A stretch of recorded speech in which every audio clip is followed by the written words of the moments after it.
ಎರಡು ವಿಧವಾದಂತಹ ಯಾಜಕ ವರ್ಗದವ್ರು ಯಾಜಕರು ನಾವೆಂಬುದಾಗಿ ಪೇತ್ರನ ಹೇಳ್ತಾ ಬಂದ.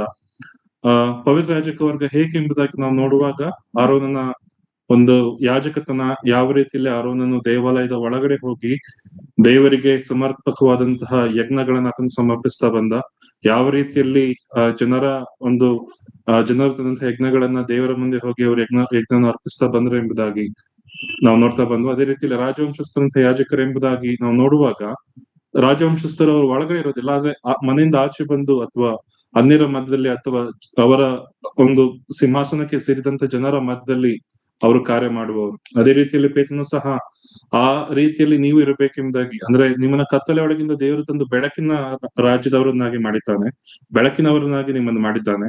ನೀವು ಆ ಬೆಳಕಿನವರಾಗಿರುವಾಗ ಕತ್ತಲೆಯಲ್ಲಿ ತುಂಬಿರುವಂತಹ ಅನ್ಯ ಜನರು ಅನೇಕರಿದ್ದಾರೆ, ಅವರ ಮಧ್ಯದಲ್ಲಿ ನೀವು ಹೋಗಿ ನಿಮ್ಮನ್ನ ಕತ್ತಲೆಯಿಂದ ಯಾವ ರೀತಿಯಲ್ಲಿ ದೇವರು ನಿಮ್ಮನ್ನ ಬೆಳಕಿಗೆ ಕರ್ತಂದನೋ ಆ ಗುಣಾತಿಶಯಗಳನ್ನ, ದೇವರ ಆ ಕೃಪೆಯನ್ನ, ದೇವರ ಪ್ರೀತಿಯನ್ನ, ರಕ್ಷಣೆಯ ಆನಂದವನ್ನ ನೀವು ತಿಳಿಸುವವರಾಗಿರ್ಬೇಕು. ಮೊದಲನೇದಾಗಿ ದೇವರ ಸನ್ನಿಧಾನದಲ್ಲಿ ಹೋಗ್ಬಿಟ್ಟು ನಾವು ದೇವರನ್ನ ಸ್ತುತಿಸ್ತೋತ್ರ ಸಲ್ಲಿಸುವುದು, ದೇವರ ಸನ್ನಿಧಾನದಲ್ಲಿ ಕೀರ್ತನೆಗಳನ್ನ ಹಾಡುವುದು, ಸ್ತೋತ್ರ ಸಲ್ಲಿಸುವುದು, ದೇವರ ವಾಕ್ಯವನ್ನು ಕಲಿಯುವುದು ಪವಿತ್ರ ಯಾಜಕ ವರ್ಗದವರ ಕೆಲಸವಾದ್ರೆ, ರಾಜವಂಶಸ್ಥರಂತ ಯಾಜಕರು ಅವರು ದೇವಾಲಯದಿಂದ ಆಚೆ ಬಂದು ತಮಗೆ ಎಲ್ಲಾ ವರದಾನಗಳನ್ನ, ತಮ್ಮನ್ನ ಈ ಶ್ರೇಷ್ಠ ಸ್ಥಿತಿಗೆ ತಂದಂತಹ ಕರ್ತನನ್ನ ಇತರರಿಗೆ ತಿಳಿಸುವಂತಹ, ಅನ್ಯರ ಮಧ್ಯದಲ್ಲಿ ದೇವರನ್ನ ಅರಿದಂತಹ ಅನ್ಯ ಜನರ ಮಧ್ಯದಲ್ಲಿ ಅವರು ಹೋಗಿ ದೇವರ ಕುರಿತಾದಂತಹ ಸಂಗತಿಗಳನ್ನು ತಿಳಿಸಿ ದೇವರನ್ನ ಮಹಿಮೆ ಪಡಿಸುವುದು ಮಾತ್ರವಲ್ಲ, ಆ ಅನ್ಯರನ್ನ ಕ್ರಿಸ್ತನ ಬಳಿ ಕರೆತರುವಂತಹ ಯಾಜಕ ವರ್ಗದವರೆಂಬುದಾಗಿ ಎರಡು ವಿಧವಾದಂತಹ ಯಾಜಕ ಸೇವೆಯನ್ನ ಪೇತ್ರನು ತನ್ನ ಪತ್ರಿಕೆಯಲ್ಲಿ ತಿಳಿಸ್ತಾ ಬರ್ತಾನೆ. ಹಿಂಸೆಯಲ್ಲಿರುವವರಿಗೆ, ನೋವಿನಲ್ಲಿರುವವರಿಗೆ, ಕಷ್ಟಗಳನ್ನ ಹಾದು ಹೋಗುತ್ತಿರುವವರಿಗೆ, ಕ್ರಿಸ್ತನ ನಿಮಿತ್ತವಾಗಿ ಅನೇಕ ರೀತಿಯಲ್ಲಿ ಅನೇಕ ಸಂಗತಿಗಳನ್ನ ಅನುಭವಿಸಿದಂತಹ ಆ ವಿಶ್ವಾಸಿಗಳನ್ನ ಪ್ರೋತ್ಸಾಹಿಸುತ್ತಾ ಬರೆದಂತಹ ಒಂದು ಸಂಗತಿ. ಹೊಸ ಒಡಂಬಡಿಕೆಯ ದೇವರ ಕರೆ ನಮ್ಮನ್ನ ಎರಡು ವಿಧವಾಗಿ ಕರೆದಿದ್ದಾನೆ, ಯಾಜಕ ವರ್ಗದವರನ್ನಾಗಿ, ಪವಿತ್ರ ಯಾಜಕ ವರ್ಗದವರು ಮತ್ತು ರಾಜವಂಶಸ್ಥರಂತಹ ಯಾಜಕ ವರ್ಗದವರೆಂಬುದಾಗಿ.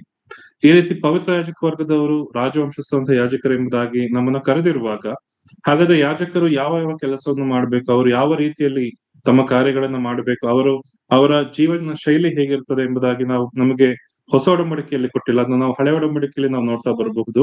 ಹಳೆ ಒಡಂಬಡಿಕೆಯಲ್ಲಿ ಯಾಜಕರನ್ನ ಯಾವ ರೀತಿಯಲ್ಲಿ ಅವ್ರನ್ನ ಪ್ರತಿಷ್ಠೆ ಪಡಿಸಿದ್ದಾರೆ ಎಂಬುದಾಗಿ ನಾವು ನೋಡ್ತಾ ಬಂದ್ವು ಕಳೆದ ಬಾರಿ ಸಹ. ಲೇವಿ ಕುಲ ಇದೆ, ಲೇವಿ ಕುಲ ಅದನ್ನ ದೇವರು ಆದುಕೊಳ್ತಾರೆ. ಇಸ್ರಾಯೇಲರ ಮಧ್ಯದಲ್ಲಿ ನೀವು ಲೇವಿ ಕುಲದವರು ಇಸ್ರಾಯೇಲರ ಚೊಚ್ಚಲ ಮಕ್ಕಳಿಗೆ ಬದಲಾಗಿ ನಾನು ಲೇವಿ ಕುಲವನ್ನು ಆದುಕೊಂಡಿದ್ದೇನೆ ಎಂಬುದಾಗಿ ಯೆಹೋವ ದೇವರು ಹೇಳಿ, ನಂತರ ಆ ಲೇವಿ ಕುಲದಲ್ಲಿ ಒಂದು ಕುಟುಂಬವನ್ನು ಆದುಕೊಂಡು, ಆರೋನನ ಮತ್ತು ಅವನ ಮಕ್ಕಳನ್ನ ಆದುಕೊಂಡು, ಆ ಲೇವಿ ಕುಲದಲ್ಲಿ ಒಂದು ವಿಶೇಷ ಉದ್ಯೋಗ, ಯಾಜಕರ ಉದ್ಯೋಗವನ್ನು ನಡೆಸಬೇಕೆಂಬುದಾಗಿ ಅವರನ್ನು ಆದುಕೊಳ್ತಾನೆ ಮತ್ತು ಅವರನ್ನು ಅಭಿಷೇಕಿಸಿ ಪ್ರತಿಷ್ಠಿಸಿದ್ದೇನೆ ಎಂಬುದಾಗಿ ಯೆಹೋವ ದೇವರು ಅಲ್ಲಿ ತಿಳಿಸ್ತಾ ಬರ್ತಾರೆ. ಅದೇ ರೀತಿಯಲ್ಲಿ ಅದೇ ಅರಣ್ಯಕಾಂಡ 3ನೇ ಅಧ್ಯಾಯದ 5ರಿಂದ 10ನೇ ವರ್ಷದಲ್ಲಿ ನಾವು ನೋಡ್ತಾ ಬರುವಾಗ, ಈ ಲೇವಿ ಕುಲದವರ ಕೆಲಸ ಏನು ಹಾಗಾದ್ರೆ? ಲೇವಿ ಕುಲದವರಲ್ಲಿ ದೇವರು ಯಾಜಕ ಕುಟುಂಬವನ್ನು ಆದುಕೊಂಡು ಯಾಜಕ ವೃತ್ತಿಯನ್ನು ಅವರಿಗೆ ಕೊಟ್ಟಿದ್ದಾರೆ. ಹಾಗಾದ್ರೆ ಈ ಲೇವಿ ಕುಲದ ಕಾರ್ಯ ಏನೆಂಬುದಾಗಿ ನಾವು ನೋಡುವಾಗ, ಈ ಲೇವಿಯರು ಸಹ ಅವರು ದೇವರ ಸನ್ನಿಧಾನದಲ್ಲಿ ನಿಂತುಕೊಂಡು ದೇವರ ಕಾರ್ಯಗಳನ್ನ, ದೇವರ ಮಂದಿರ ಅದರಲ್ಲಿ ಕೆಲಸಗಳನ್ನ ಮಾಡುತ್ತಾ, ದೇವರ ಮಂದಿರದ ಆಲಯದ ಪ್ರಾಕಾರದಲ್ಲಿ ಕಾಲ ಕಳೆಯುವವರಾಗಿ, ಅದರಲ್ಲಿ ಇರುವಂತಹ ಅನೇಕ ಕೆಲಸಗಳನ್ನ ಮಾಡುವವರಾಗಿ ಈ ಲೇವಿಯರು ಇರ್ತಾರೆ. ಆದ್ರೆ ದೇವರ ಸನ್ನಿಧಾನದಲ್ಲಿ ಮಾಡಬೇಕಾದಂತಹ ಮುಖ್ಯ ಕಾರ್ಯಗಳನ್ನ ಅದನ್ನ ಮಾಡಲಿರುವಂತಹ ಒಂದೇ ಒಂದು ಗುಂಪು, ಯಾಜಕನಾದಂತಹ ಆರೋನನ ಗುಂಪು. ಈ ಲೇವಿಯರು ಆರೋನನ ಕೈ ಕೆಳಗಿದ್ದಾರೆ ಎಂಬುದಾಗಿ ನಾವು ಕಲ್ತ್ಕೊಳ್ತಾ ಬಂದು, ಮತ್ತು ಇದೇ ಯಾಜಕರ ಕುರಿತಾಗಿ ನಾವು ಮುಂದೆ ಇನ್ನೂ ಕಲಿತ್ಕೊಳ್ತಾ, ನಾವು ಈಗ ತಾನೇ ನೋಡ್ತಾ ಬಂದ ಹಾಗೆ ಅವರನ್ನ ದೇವರು ಅಭಿಷೇಕ ತೈಲದಿಂದ ಪ್ರತಿಷ್ಠಿಸಿದ್ದಾನೆ ಯಾಜಕ ಉದ್ಯೋಗಕ್ಕೆ ಎಂಬುದಾಗಿ. ಲೇವಿಯರಿಂದ ತೆಗೆದುಕೊಂಡು ಅವರನ್ನು ಪ್ರತ್ಯೇಕಿಸಿದ್ದಾನೆ.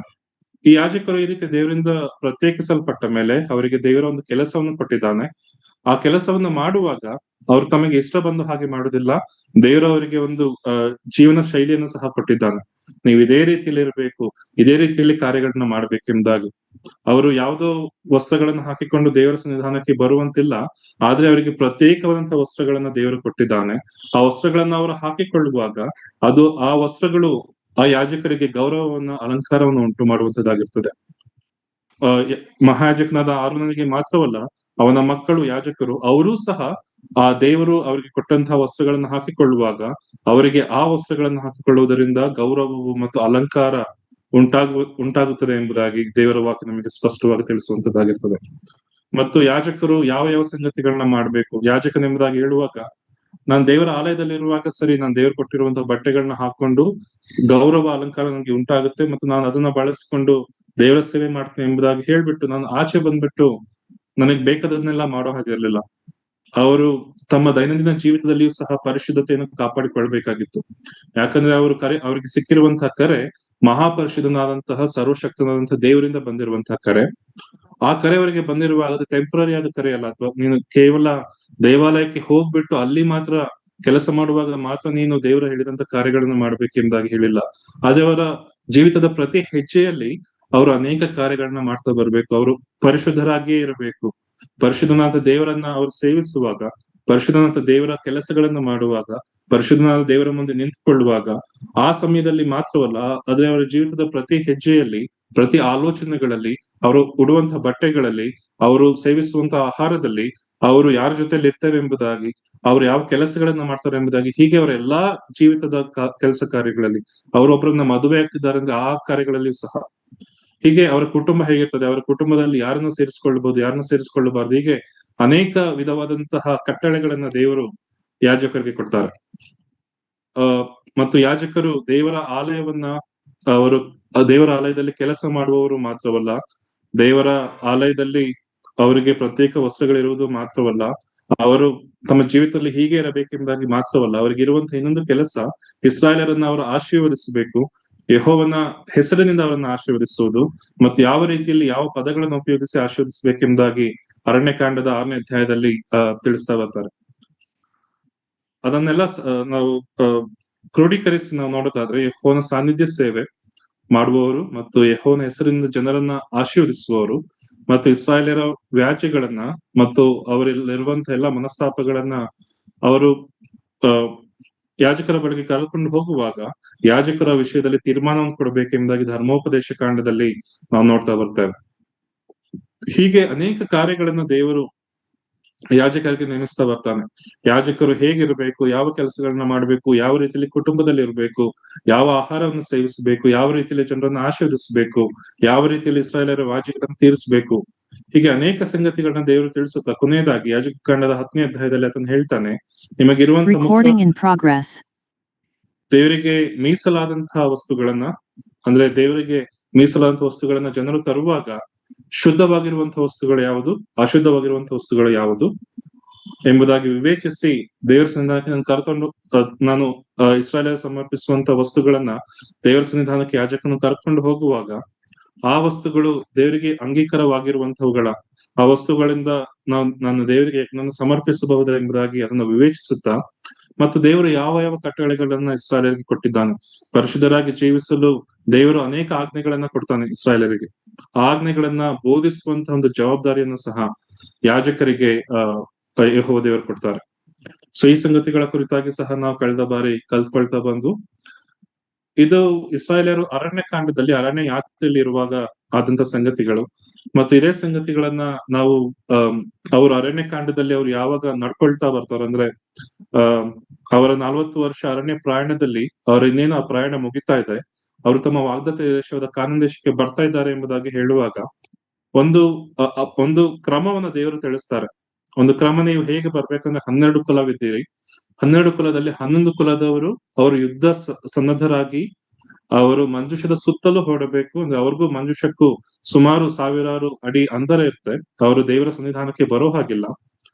ಆದ್ರೆ ಈ ಲೇವಿ ಕುಲದವರಿಗೆ ಮಾತ್ರವೇ ದೇವರ ಆ ಗುಡಾರದ ಸಾಮಾನುಗಳನ್ನ ಹೊತ್ತುಕೊಂಡು ಒಂದು ಸ್ಥಳದಿಂದ ಇನ್ನೊಂದು ಸ್ಥಳಕ್ಕೆ ಅವರು ಹೋಗುವಾಗ ಈ ಲೇವಿಯರು ಮಾತ್ರವೇ ದೇವರ ಗುಡಾರದ ಆ ಒಂದು ವಸ್ತುಗಳನ್ನ ಒಂದೊಂದು ಕುಲಕ್ಕೆ, ಒಂದೊಂದು ಕುಟುಂಬಕ್ಕೆ ಆತನು ಒಪ್ಪಿಸಿಕೊಟ್ಟು, ನೀವು ಇಂಥದೇ ಸಾಮಾನುಗಳನ್ನ ತೆಗೆದುಕೊಂಡು ಬರ್ಬೇಕು, ನೀವು ಹೀಗೆ ಅದನ್ನ ತೆಗೆದುಕೊಂಡು ಬರ್ಬೇಕು ಎಂಬುದಾಗಿ ಅದನ್ನ ಕ್ರಮಪಡಿಸಿ ದೇವರು ತಿಳಿಸುವಂತದನ್ನ ನಾವು ನೋಡ್ತಾ ಬರ್ತೇವೆ. ಈ ರೀತಿ ಇಲ್ಲಿ ತೋರಿಸುವ ಹಾಗೆ ಒಂದು ಕಡೆ ಯಹೂದ ಕುಲ ಮತ್ತು ಆ ಕುಲಕ್ಕೆ ಸೇರಿದಂತೆ 2 ಕುಲಗಳು, ಮತ್ತು ಇನ್ನೊಂದು ಕಡೆ ನಾವು ನೋಡ್ತಾ ಬರುವಾಗ ರೂಬೇನ್ ಕುಲ ಅದಕ್ಕೆ ಸೇರಿದಂತೆ 2 ಕುಲಗಳು, ಮತ್ತು ದಾನ್ ಕುಲ ಮತ್ತು ಅದಕ್ಕೆ ಸೇರಿದಂತೆ 2 ಕುಲಗಳು, ಮತ್ತು ಜಬುಲೂನ್ ಕುಲ ಮತ್ತು ಅದಕ್ಕೆ ಸೇರಿದ 2 ಕುಲಗಳು, ಹೀಗೆ 11 ಕುಲಗಳು ಅವರು ಗುಡಾರದ ಸುತ್ತಲೂ ಬರೋದಾದ್ರೆ ಲೇವಿಯರು ಆ ಗುಡಾರದ ಸಮೀಪದಲ್ಲಿ ಇರುವಂತಹ ಒಂದು ಕಾರ್ಯಗಳನ್ನು ನಾವು ನೋಡ್ತಾ ಬರ್ತೇವೆ. ಮತ್ತು ನಾವು ಅದನ್ನ ಇನ್ನೊಂದು ರೀತಿಯಲ್ಲಿ ಆಲೋಚನೆ ಮಾಡೋದಾದ್ರೆ ಈ 11 ಕುಲಗಳ ಸುತ್ತಮುತ್ತಲು ಏನು ನಡೆಯುತ್ತಿದೆ ಎಂಬುದಾಗಿ ನಾವು ನೋಡುವಾಗ ಒಂದು ಬಾರಿ ಅವರು ಯುದ್ಧಕ್ಕಾಗಿ ಅವರು ಬೇರೆ ಬೇರೆ ಕಡೆ ನೋಡ್ತಿದ್ದಾರೆ. ಒಂದು ಕೆಲವು ಸಲ ಅವರು ಅಯ್ಯೋ ನನ್ಗೆ ಆಹಾರ ಇಲ್ವಲ್ಲ ಅಂತ ಗೊಂದಲದಲ್ಲಿ ಅವರು ಹುಡುಕಾಡ್ತಿದ್ದಾರೆ. ಇನ್ನೊಂದು ಕಡೆ ಅಯ್ಯೋ ನಂಗೆ ನೀರ್ ಸಿಕ್ತಿಲ್ವಲ್ಲ ಅಂತ ಗೊಂದಲದಿಂದ ಹುಡುಕಾಡ್ತಿದ್ದಾರೆ. ಅಯ್ಯೋ ನಾನು ಇಲ್ಲಿ ಈ ನಿಸ್ಸಾರವಾದಂತಹ ಮನ್ನವನ್ನು ತಿನ್ನು ಸಾಕಾಗಿ ಹೋಯ್ತು, ನನಗೆ ಬೇರೆ ಆಹಾರವನ್ನು ಎಲ್ಲಿ ಸಿಗ್ತದೆ ಎಂಬುದಾಗಿ ಹುಡುಕಾಡ್ತಿದ್ದಾರೆ. ಆದ್ರೆ ಈ ಲೇವಿ ಕುಲದವರ ಅಥವಾ ಈ ಲೇವಿ ಕುಲದಲ್ಲಿಯೂ ಸಹ ಮುಖ್ಯವಾಗಿ ಆರೋನನ ವಂಶದವರ ಅಂದ್ರೆ ಯಾಜಕ ವಂಶದವರ ಒಂದು ಕೆಲಸವನ್ನು ನಾವು ನೋಡುವಾಗ ಅಥವಾ ಅವರು ಏನು ಮಾಡಬೇಕೆಂಬುದಾಗಿ ನಾವು ನೋಡುವಾಗ ಅವರು ಈ ಗುಡಾರದ ಪೂರ್ವ ದಿಕ್ಕಿನಲ್ಲಿ ಅವರು ತಮ್ಮ ಟೆಂಟ್ಗಳನ್ನು ಹಾಕಿಕೊಳ್ಬೇಕು ಮತ್ತು ಅವರು ಯಾವಾಗಲೂ ಸಹ ದೇವದರ್ಶನದ ಗುಡಾರದ ಕಡೆಗೆ ನೋಡುವವರಾಗಿರ್ಬೇಕೆಂಬುದಾಗಿ ದೇವರ ವಾಕ್ಯ 2ನೇ ಕಾಂಡದಲ್ಲಿ ತಿಳಿಸ್ತಾ ಬರ್ತದೆ. ಈ ರೀತಿ ಈ ಯಾಜಕರಿಗಿದ್ದಂತಹ ಒಂದು ಕೆಲಸ ಅದು ಯಾವಾಗಲೂ ದೇವದರ್ಶನದ ಗುಡಾರದ ಕುರಿತಾಗಿ, ಯಜ್ಞಗಳನ್ನ ಮಾಡುವುದರ ಕುರಿತಾಗಿ, ಇಸ್ರಾಯೇಲರಿಗೆ ಶುದ್ಧಾಚಾರಗಳನ್ನು ತಿಳಿಸುವುದರ ಕುರಿತಾಗಿ, ಇಸ್ರಾಯೇಲರನ್ನ ದೇವರ ಕಡೆಗೆ ತರುವಂತಹ ಕುರಿತಾಗಿ ಮತ್ತು ಯಾವ ವಾಗ್ವಾದಗಳಿದೆ ಅದೆಲ್ಲವನ್ನು ಪರಿಹರಿಸಿ ಅವರನ್ನ ಶುದ್ಧರಾಗಿ ನಡೆಸಬೇಕೆಂಬುದಾಗಿ ಆ ಒಂದು ಮಹಾ ಜವಾಬ್ದಾರಿಯನ್ನು ಹೊತ್ತುಕೊಂಡಂತಹ ಒಂದು ಕುಟುಂಬ ಈ ಯಾಜಕ ಕುಟುಂಬ ಅಥವಾ ಆರೋನನ ಕುಟುಂಬವಾಗಿತ್ತು. ಮತ್ತು ನಾವು ನೋಡ್ತಾ ಬರುವಾಗ ಈ ಯಾಜಕರು ನಂಗೆ ಸುಸ್ತಾಗಿದೆ ಇವತ್ತು, ನಂಗೆ ಮೂಡ್ ಇಲ್ಲ ಎಂಬುದಾಗಿ ಅವರು ರಜವನ್ನಾಗ್ಲಿ ವೀಕ್ ಆಫ್ ನಲ್ಲಿ ತೆಗೆದುಕೊಳ್ಳುವಂತ ಸ್ಥಿತಿಯಲ್ಲಿ ಅವರು ಇರ್ಲಿಲ್ಲ. ಯಾವಾಗಲೂ ಪ್ರತಿ ಕ್ಷಣದಲ್ಲಿ ಅವರು ದೇವರ ಸನ್ನಿಧಾನದಲ್ಲಿ ಕೆಲಸ ಮಾಡುವವರಾಗಿರ್ಬೇಕು. ಅವರು ಮನೆಯಲ್ಲಿ ಇರುವಾಗ್ಲೂ ಸಹ ನಾನು ಮನೆಯಲ್ಲಿ ಇದ್ದೇನೆ, ದೇವರ ಸನ್ನಿಧಾನದಲ್ಲಿ ಇಲ್ಲ ಎಂಬುದಾಗಿ ಅವರ ಮನಸ್ಸಿಗೆ ಬಂದ ಹಾಗೆ ಮನಸ್ಸಿಗೆ ಬಂದ ಆಹಾರವನ್ನು ತಿನ್ನುವಂತ ಸ್ಥಿತಿಯಲ್ಲಿ ಇರಲಿಲ್ಲ. ಅವರು ಯಾವಾಗಲೂ ಸಹ ತಮ್ಮ ಪರಿಶುದ್ಧತೆಯನ್ನು ಕಾಪಾಡಿಕೊಳ್ಬೇಕಾಗಿತ್ತು. ಪರಿಶುದ್ಧರಾಗಿಲ್ಲದೆ ಅವರು ದೇವರ ಸನ್ನಿಧಾನಕ್ಕೆ ಬರೋದಾದ್ರೆ ನಾವು ನೋಡ್ತೇವೆ ದೇವರಿಂದ ಬಹಳ ಕಠಿಣವಾದಂತಹ ಶಿಕ್ಷೆಗೆ ಅವರು ಒಳಗಾಗ್ತಿದ್ರು. ಅದನ್ನ ನಾವು ಅನೇಕ ಉದಾಹರಣೆಗಳಲ್ಲಿ ಸಹ ನಾವು ನೋಡ್ತಾ ಬರ್ತೇವೆ. ಈ ರೀತಿ ಬಹಳ ಕಠಿಣವಾದಂತಹ ಸ್ಥಿತಿಗತಿಗಳಲ್ಲಿ ಹಾದು ಹೋದಂತಹ ಒಂದು ಕುಟುಂಬ ಈ ಯಾಜಕ ಕುಟುಂಬ ಮತ್ತು ಅದೇ ರೀತಿಯಲ್ಲಿ ದೇವರಿಗೆ ಬಹಳ ಸಮೀಪವಾಗಿ ನಡ್ಕೊಂಡಂತಹ ಕುಟುಂಬ ಯಾಜಕ ಕುಟುಂಬವಾಗಿತ್ತು. ಪೇತ್ರನು ಹೇಳ್ತಾ ಬರುವ ಹಾಗೆ ಹೊಸ ಒಡಂಬಡಿಕೆ ವಿಶ್ವಾಸಿಗಳಾದಂತಹ ನಾವು ಕೇವಲ ದೇವರ ಸನ್ನಿಧಾನದಲ್ಲಿ ಪರಿಶುದ್ಧ ಸ್ಥಳದಲ್ಲಿ ನಿಂತುಕೊಂಡು ಯಜ್ಞಗಳನ್ನ ಸಲ್ಲಿಸುವಂತಹ ಆತ್ಮಿಕ ಯಾಜಕ ವರ್ಗದವರು ಮಾತ್ರವೇ ಅಲ್ಲ, ಆದ್ರೆ ನಮ್ಮ ಮಹಾದೇವರ ಮಹಾ ಕಾರ್ಯಗಳನ್ನ ಆಚೆ ಹೋಗಿ ಅನ್ಯರ ಮಧ್ಯದಲ್ಲಿ ವಿವರಿಸುವಂತಹ, ಕತ್ತಲೆಯಲ್ಲಿರುವಂತಹ ಲೋಕಕ್ಕೆ ಬೆಳಕಿನ ಸುವಾರ್ತೆಯನ್ನ ಹಿಡ್ಕೊಂಡವರಾಗಿ ಅದನ್ನ ಬಾಯಿ ತೆರೆದು ಸಾರುವಂತಹ ರಾಜವಂಶಸ್ಥರಾದಂತಹ ಯಾಜಕರನ್ನಾಗಿ ಸಹ ದೇವರು ನಮ್ಮನ್ನು ಕರೆದಿದ್ದಾನೆ. ದೇವಾಲಯದ ಒಳಗಡೆ ಹೋಗಿ ಆತ್ಮಿಕ ಯಜ್ಞಗಳನ್ನ ಸಮರ್ಪಿಸುವುದು ಒಂದು ಕಡೆ ಆದ್ರೆ, ದೇವಾಲಯದಿಂದ ಆಚೆ ಬಂದು ಅನ್ಯರ ಮಧ್ಯದಲ್ಲಿ ನಿಂತುಕೊಂಡು ದೇವರನ್ನ ತಿಳಿದಂತಹವರ ಮಧ್ಯದಲ್ಲಿ ನಿಂತುಕೊಂಡು ದೇವರ ಗುಣಗಾನಗಳನ್ನ ಮಾಡುತ್ತಾ, ದೇವರ ಗುಣಾತಿಶಯಗಳನ್ನ ಪ್ರಚಾರ ಮಾಡುತ್ತಾ, ದೇವರ ಮಹಿಮೆಯನ್ನು ಅನ್ಯರಿಗೆ ತಿಳಿಸುವಂತಹ, ದೇವರ ಸುವಾರ್ತೆಯನ್ನು ತಿಳಿಸುವಂತಹ ರಕ್ಷಣಾ ಮಾರ್ಗಕ್ಕೆ ಅವರನ್ನು ಕರೆತರುವಂತಹ ಆ ಶ್ರೇಷ್ಠ ಜವಾಬ್ದಾರಿ ನಮಗೆ ಕೊಟ್ಟಿರುವಾಗ ನಮ್ಮ ಜೀವಿತ ಇನ್ನಷ್ಟಾಗಿ ಪರಿಶುದ್ಧವಾಗಿರ್ಬೇಕು. ಯಾಕಂದ್ರೆ ನಾವು ನೋಡ್ತಾ ಬರೋ ಹಾಗೆ ಅನೇಕ ಒಂದು ಲೈಫ್ ಸ್ಟೈಲ್ ಅವರ ಒಂದು ಅಧೀನದಲ್ಲಿ ಇರ್ಲಿಲ್ಲ. ಅವರಿಗೆ ಬೇಕಾದಂತ ಚಾಯ್ಸ್ ಗಳನ್ನ ಅವ್ರು ಮಾಡಿಕೊಳ್ಳುವಂತಹ ಅಧೀನದಲ್ಲಿ ಇರ್ಲಿಲ್ಲ. ಆದಾಗ್ಯೂ ಸಹ ನಾವು ನೋಡ್ತಾ ಬರ್ತೇವೆ ಅನೇಕರು ಅವರಲ್ಲಿ ಸ್ವಲ್ಪ ಆಜ್ಞೆಗಳನ್ನ ಬಿಟ್ಟು ಬೇರೆ ಕಡೆ ಹೋಗುವಾಗ, ಸ್ವಲ್ಪ ಕಾರ್ಯಗಳನ್ನ ಅವರು ಬಿಟ್ಟು ಬೇರೆ ಕಾರ್ಯಗಳನ್ನ ಮಾಡಲು ಹೋಗುವಾಗ ದೇವರಿಂದ ಅನೇಕ ಇನ್ಸ್ಟೆಂಟ್ ಡೆತ್ ಎಂಬುದಾಗಿ ನಾವು ನೋಡ್ತಾ ಬರ್ತೇವೆ. ಈ ಯಾಜಕರಿಗೆ ಇದ್ದಂತ ಕಾರ್ಯ ಎಕ್ಸಾಂಪಲ್ ಅವರೊಂದು ಮಕ್ಕಳು ಅವರು ಈಗಿನ್ನು ಅಂದ್ರೆ ಒಂದು ದಿನದ ಹಿಂದೆ ಯಾಜಕ ಸೇವೆಗೆ ಅವರು ಸೇರಿದ್ದಾರೆ ಮತ್ತು ದೇವರು ನೀವು ಈ ರೀತಿ ಕಾರ್ಯಗಳನ್ನ ಮಾಡ್ಬೇಕೆಂಬುದಾಗಿ ಅದನ್ನ ಹೇಳ್ತಾ ಬಂದಿದ್ದಾನೆ. ಆದ್ರೆ ಅವರು ಅದನ್ನ ಬಿಟ್ಟು ಸ್ವಲ್ಪ ಬೇರೆ ಕಾರ್ಯಗಳನ್ನ ಮಾಡ್ತಾರೆ. ನಾವು ನೋಡ್ತೇವೆ ಆ ಕ್ಷಣದಲ್ಲಿ ಅವರು ಸತ್ತು ಹೋಗ್ತಾರೆ ಎಂಬುದಾಗಿ. ಅದೇ ಇಸ್ರಾಯೇಲ್ಯರು 11 ಕುಲಗಳವರು ವಿವಿಧ ರೀತಿಯಲ್ಲಿ ದೇವರಿಗೆ ವಿರುದ್ಧವಾಗಿ ನಿಂತ್ಕೊಳ್ತಾರೆ, ದೇವರಿಗೆ ವಿರುದ್ಧವಾಗಿ ಗುಣಗುಡ್ತಾರೆ, ದೇವರಿಗೆ ವಿರುದ್ಧವಾಗಿ ಅನೇಕ ರೀತಿಯಲ್ಲಿ ಮಾತುಗಳನ್ನ ಆಡ್ತಾರೆ. ಆದರೂ ಸಹ ನಾವು ನೋಡ್ತೇವೆ ದೇವರ ಶಿಕ್ಷೆ ಅವರಿಗೆ ಅಷ್ಟೊಂದು ಕಠಿಣವಾಗಿರೋದಿಲ್ಲ. ಅವರು ಮೋಶೆನ ಕರೆದು ಇವರಿಗೆ ಆಹಾರವನ್ನು ಕೊಡು, ಇವರಿಗೆ ನೀರನ್ನ ಕೊಡು, ಇವರು ಗುಣಗೊಡ್ತಿದ್ದಾರೆ ಎಂಬುದಾಗಿ ಒಂದು ಕಡೆ ದೇವರ ಶಿಕ್ಷೆ ಕೊಟ್ಟರೂ ಸಹ ಇನ್ನೊಂದು ಕಡೆ ನಾವು ನೋಡ್ತೇವೆ ದೇವರವರಿಗೆ ಬೇಕಾದಂತ ಎಲ್ಲಾ ಸಂಗತಿಗಳನ್ನ ಒದಗಿಸಿ ಕೊಡ್ತಿದ್ದಾರೆ. ಆದ್ರೆ ಈ ಯಾಜಕರು ಒಂದು ಚಿಕ್ಕ ತಪ್ಪನ್ನ ಮಾಡುವಾಗ ಸಹ ಅವರಿಗೆ ಇದ್ದಂತ ಶಿಕ್ಷೆ ಬಹಳ ಕಠಿಣವಾದದ್ದು. ದೇವರ ಪರಿಶುದ್ಧವಾದ ಸನ್ನಿಧಾನದಲ್ಲಿ ಅವರು ನಿಂತ್ಕೊಂಡಿರುವಾಗ ಅವ್ರು ಯಾವಾಗಲೂ ಸಹ ಪರಿಶುದ್ಧತೆಯ ಕಡೆಗೆ ಮುಖ ಮಾಡಿರಬೇಕಿತ್ತು. ಯಾವಾಗಲೂ ಸಹ ಪರಿಶುದ್ಧತೆಯ ಕಡೆಗೆ ಗಮನ ಇರಬೇಕಿತ್ತು. ಫಾರ್ ಎಕ್ಸಾಂಪಲ್, ಈಗ ನಮ್ಗೆ ಒಂದು ಕೆಲಸ ಕೊಡ್ತಾರೆ ಅಂತ ಇಟ್ಕೊಂಡ್ರೆ, ನೀನ್ ಹೋಗ್ಬಿಟ್ಟು ಒಂದು ಟೇಬಲ್ ನ ಮಾಡು ಅಥವಾ ನೀನೊಂದು ಅಡ್ಗೆ ಮಾಡು ಎಂಬುದಾಗಿ ಹೇಳುವಾಗ ದೇವ್ರು ಹೇಳಿರೋ ಹಾಗೆ ಮಾಡ್ಬೇಕು. ದೇವ್ರು 1 kg ಹಾಕು ಅಂತ ಹೇಳಿದ್ರೆ 1 kg ಹಾಕ್ಬೇಕು. ನಾವ್ ಅದನ್ನ ಬಿಟ್ಬಿಟ್ಟು ನಮಗೆ ಇಷ್ಟ ಬಂದ ಹಾಗೆ ಮಾಡೋಣ, ನನಗೆ ಹೇಗೆ ಬೇಕು ಹಾಗೆ ಮಾಡೋಣ, ರುಚಿಯಾಗಿ ಮಾಡೋಣ ಅಂತ ನನ್ನ ಮನಸ್ಸಿನ ಮೇರೆಗೆ ಮಾಡೋದಾದ್ರೆ ಅದು ದೇವರಿಗೆ ಮೆಚ್ಚುಗೆ ಆಗ್ತಿರ್ಲಿಲ್ಲ. ದೇವರಿಗೆ ಮೆಚ್ಚುಗೆ ಆಗಿಲ್ಲ ಅಂತ ಹೇಳಿದ್ರೆ ನೆಕ್ಸ್ಟ್ ಬರೋದು ನನಗೆ ಮರಣದ ಶಿಕ್ಷೆ. ಪರಿಶುದ್ಧ ದೇವರ ಸನ್ನಿಧಾನದಲ್ಲಿ ಪ್ರತಿ ನಿತ್ಯವೂ ಪ್ರತಿ ಕ್ಷಣವೂ ಪರಿಶುದ್ಧ ಯಾಜಕ ವರ್ಗದವರಾಗಿ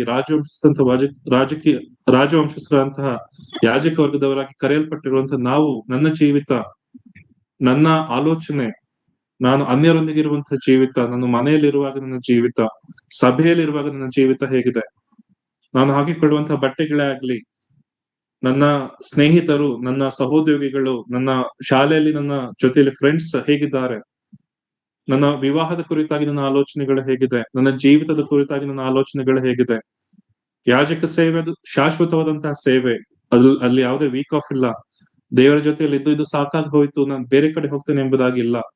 ದೇವರ ಜೊತೆಗೆ ಇದ್ದು ಸಪ್ಪೆಯಾದ ಆಹಾರವನ್ನು ತಿಂದು ನಂಗೆ ಸಾಕಾಗಿ ಹೋಯ್ತು, ಬೇರೆ ಆಹಾರವನ್ನು ತಿಂತೀನಿ ಎಂಬುದಾಗಿ ಅವರ ಆಲೋಚನೆ ಮಾಡುವಂತಿಲ್ಲ. ವಿಶ್ವಾಸಿಗಳಾದಂತಹ ನಾವು ಸಹ ಇದೇ ಒಂದು ನಿಟ್ಟಿನಲ್ಲಿದ್ದೇವೆ. ಮತ್ತು ಇದು ಏನೋ ಒಂದು ನಮ್ಮನ್ನ ರೆಸ್ಟ್ರಿಕ್ಷನ್ಗೆ ಒಳಪಡಿಸಿಲ್ಲ. ಆದ್ರೆ ನಾವು ಇದರ ಸತ್ಯತೆಗಳನ್ನು ಅರಿತುಕೊಳ್ಳುವಾಗ ಇದು ಶ್ರೇಷ್ಠವಾದದ್ದು ಎಂಬುದಾಗಿ ನಾವು ತಿಳ್ಕೊಳ್ಳುವಂತವರಾಗಿದ್ದೇವೆ. ಈ ದಿನಗಳಲ್ಲಿ ದೇವರ ವಾಕ್ಯಗಳು ಸ್ಪಷ್ಟವಾಗಿ ಬೋಧಿಸಲ್ಪಡುವಾಗ, ದೇವರ ವಾಕ್ಯಗಳು ಸ್ಪಷ್ಟವಾಗಿ ತಿಳಿಸಲ್ಪಡುವಾಗ ನಾವು ನೋಡ್ತಾ ಬರ್ತೇವೆ, ಎಷ್ಟೋ ಜನರು ಅದನ್ನ ತಿರಸ್ಕರಿಸುವಂತವರಾಗಿರ್ತಾರೆ. ನಮ್ಮ ಮುಖ್ಯವಾಗಿ ಆರಾಧನಾ ಕೂಟಗಳಲ್ಲಿ ನಾವು ಹೋಗುವಾಗ, ನಾವು ಸೈಲೆಂಟ್ ಆಗಿರುವಾಗ, ನಮ್ಮ ಮನಸ್ಸಿನಲ್ಲಿ ನನ್ನ ನೆನಪು ಮಾಡಿಕೊಳ್ಳಲು ನೀವು ಹೀಗೆ ಮಾಡ್ರಿ ಎಂಬುದಾಗಿ ದೇವರು ಆಲೋಚನೆಗಳನ್ನ ಕೊಟ್ಟಿರುವಾಗ, ನಾವು ಅದನ್ನು ನೆನಪು ಮಾಡಿಕೊಳ್ಳುವಾಗ ನಮಗೆ ಬಾಹ್ಯವಾದಂತಹ ಸಂಗತಿಗಳು ಬೇಡ. ನಾವು ನೆನಪು ಮಾಡಿಕೊಳ್ಳೋದಾದ್ರೆ ನನ್ನ ಮನಸ್ಸು ನನಗೆ ಒಂದು ಆ ವ್ಯಕ್ತಿಯ ಜೊತೆ ಇರುವಂತ ನೆನಪುಗಳು ಮಾತ್ರ ಇದ್ರೆ ಸಾಕೆ ಹೊರತು ನನಗೆ ಬಾಹ್ಯ ಯಾವುದೇ ವಸ್ತುಗಳು ಬೇಡ. ನನಗೆ ಮ್ಯೂಸಿಕ್ ಬೇಡ, ಅಥವಾ ನನಗೆ ವರ್ಷಿಪ್ ಲೀಡರ್ಸ್ ಬೇಡ, ಅಥವಾ ನನಗೆ ನೀವು ದೇವರ ಬಳಿ ಬಂದ್ರೆ ನಿಮ್ಮನ್ನ ದೇವರು ಆಶೀರ್ವದಿಸ್ತಾನೆ, ನಿಮಗೆ ಹಣ ಕೊಡ್ತಾನೆ, ಆರೋಗ್ಯ ಕೊಡ್ತಾನೆ, ಕೆಲಸ ಕೊಡ್ತಾನೆ, ನಿಮ್ಮ ಎಲ್ಲಾ ಕಷ್ಟಗಳನ್ನ ಪರಿಹರಿಸ್ತಾನೆ ಎನ್ನುವಂತಹ ಆ ರೀತಿಯ ಆಲೋಚನೆಗಳು ಬೇಡ. ಅದು ದೇವರು ಹೇಳೋದು, ನನ್ನನ್ನು ನೆನೆಸಿಕೊಳ್ಳ್ರಿ, ನನ್ನ ನೆನೆಸಿಕೊಳ್ಳುವುದಕ್ಕೋಸ್ಕರ ಈ ರೀತಿ ಮಾಡ್ರಿ ಎಂಬುದಾಗಿ ದೇವರು ಹೇಳಿದ್ದಾನೆ. ನಾವು ನೋಡ್ತಾ ಬರುವಾಗ ನಮ್ಮ ಸುತ್ತಮುತ್ತಲು ಎಷ್ಟೋ ಕ್ರೈಸ್ತ ಗುಂಪುಗಳಿದೆ, ದೇವರ ಮಕ್ಕಳೆಂಬುದಾಗಿ ಹೇಳಿಕೊಳ್ಳುವಂತಹ ಜನರಿದ್ದಾರೆ. ಆದ್ರೆ ಆ ಜನರು ಸತ್ಯವನ್ನ ತಿಳಿಯದೇ ಇರುವ ಕಾರಣ ಅನೇಕ ರೀತಿಯಲ್ಲಿ ತಪ್ಪುಗಳನ್ನ ಮಾಡ್ತಿದ್ದಾರೆ. ದೇವರನ್ನ ಆರಾಧಿಸುವಾಗ ನಮಗೆ ಇದೆಲ್ಲ ಇರಲೇಬೇಕೆಂಬುದಾಗಿ ಅವರು ಅಂದ್ಕೊಂಡಿದ್ದಾರೆ. ಅದು ದೇವರ ಸನ್ನಿಧಾನಕ್ಕೆ ಬರುವಾಗ ಅಲ್ಲಿ ಇರುವಂತದ್ದು ನಾನು ಮತ್ತು ನನ್ನ ದೇವರು ನನಗಾಗಿ ಮಾಡಿದಂತಹ ಕಾರ್ಯ, ನನ್ನ ದೇವರ ಪರಿಶುದ್ಧತೆ, ನನ್ನ ದೇವರ ಮಹಿಮೆ. ಆ ಮಹಿಮೆಯನ್ನು ಬಿಟ್ಟು ಯಾವ ರೀತಿಯಲ್ಲಿ ಅದನ್ನು ತಗ್ಗಿಸಿಕೊಂಡನೆಂಬುದಾಗಿ ನಾವು ನೆನೆಸಿಕೊಳ್ಳುವಾಗ ಅದು ಆ ಆರಾಧನೆಯನ್ನ ಪರಿಪೂರ್ಣ ಮಾಡುವಂತದ್ದಾಗಿರ್ತದೆ ಹೊರತು ಯಾವುದೇ ಬಾಹ್ಯ ವಿಧವಾದ ಸಂಗತಿಗಳು ದೇವರ ಆರಾಧನೆಗೆ ನಮ್ಮನ್ನು ನಡೆಸೋದಿಲ್ಲ.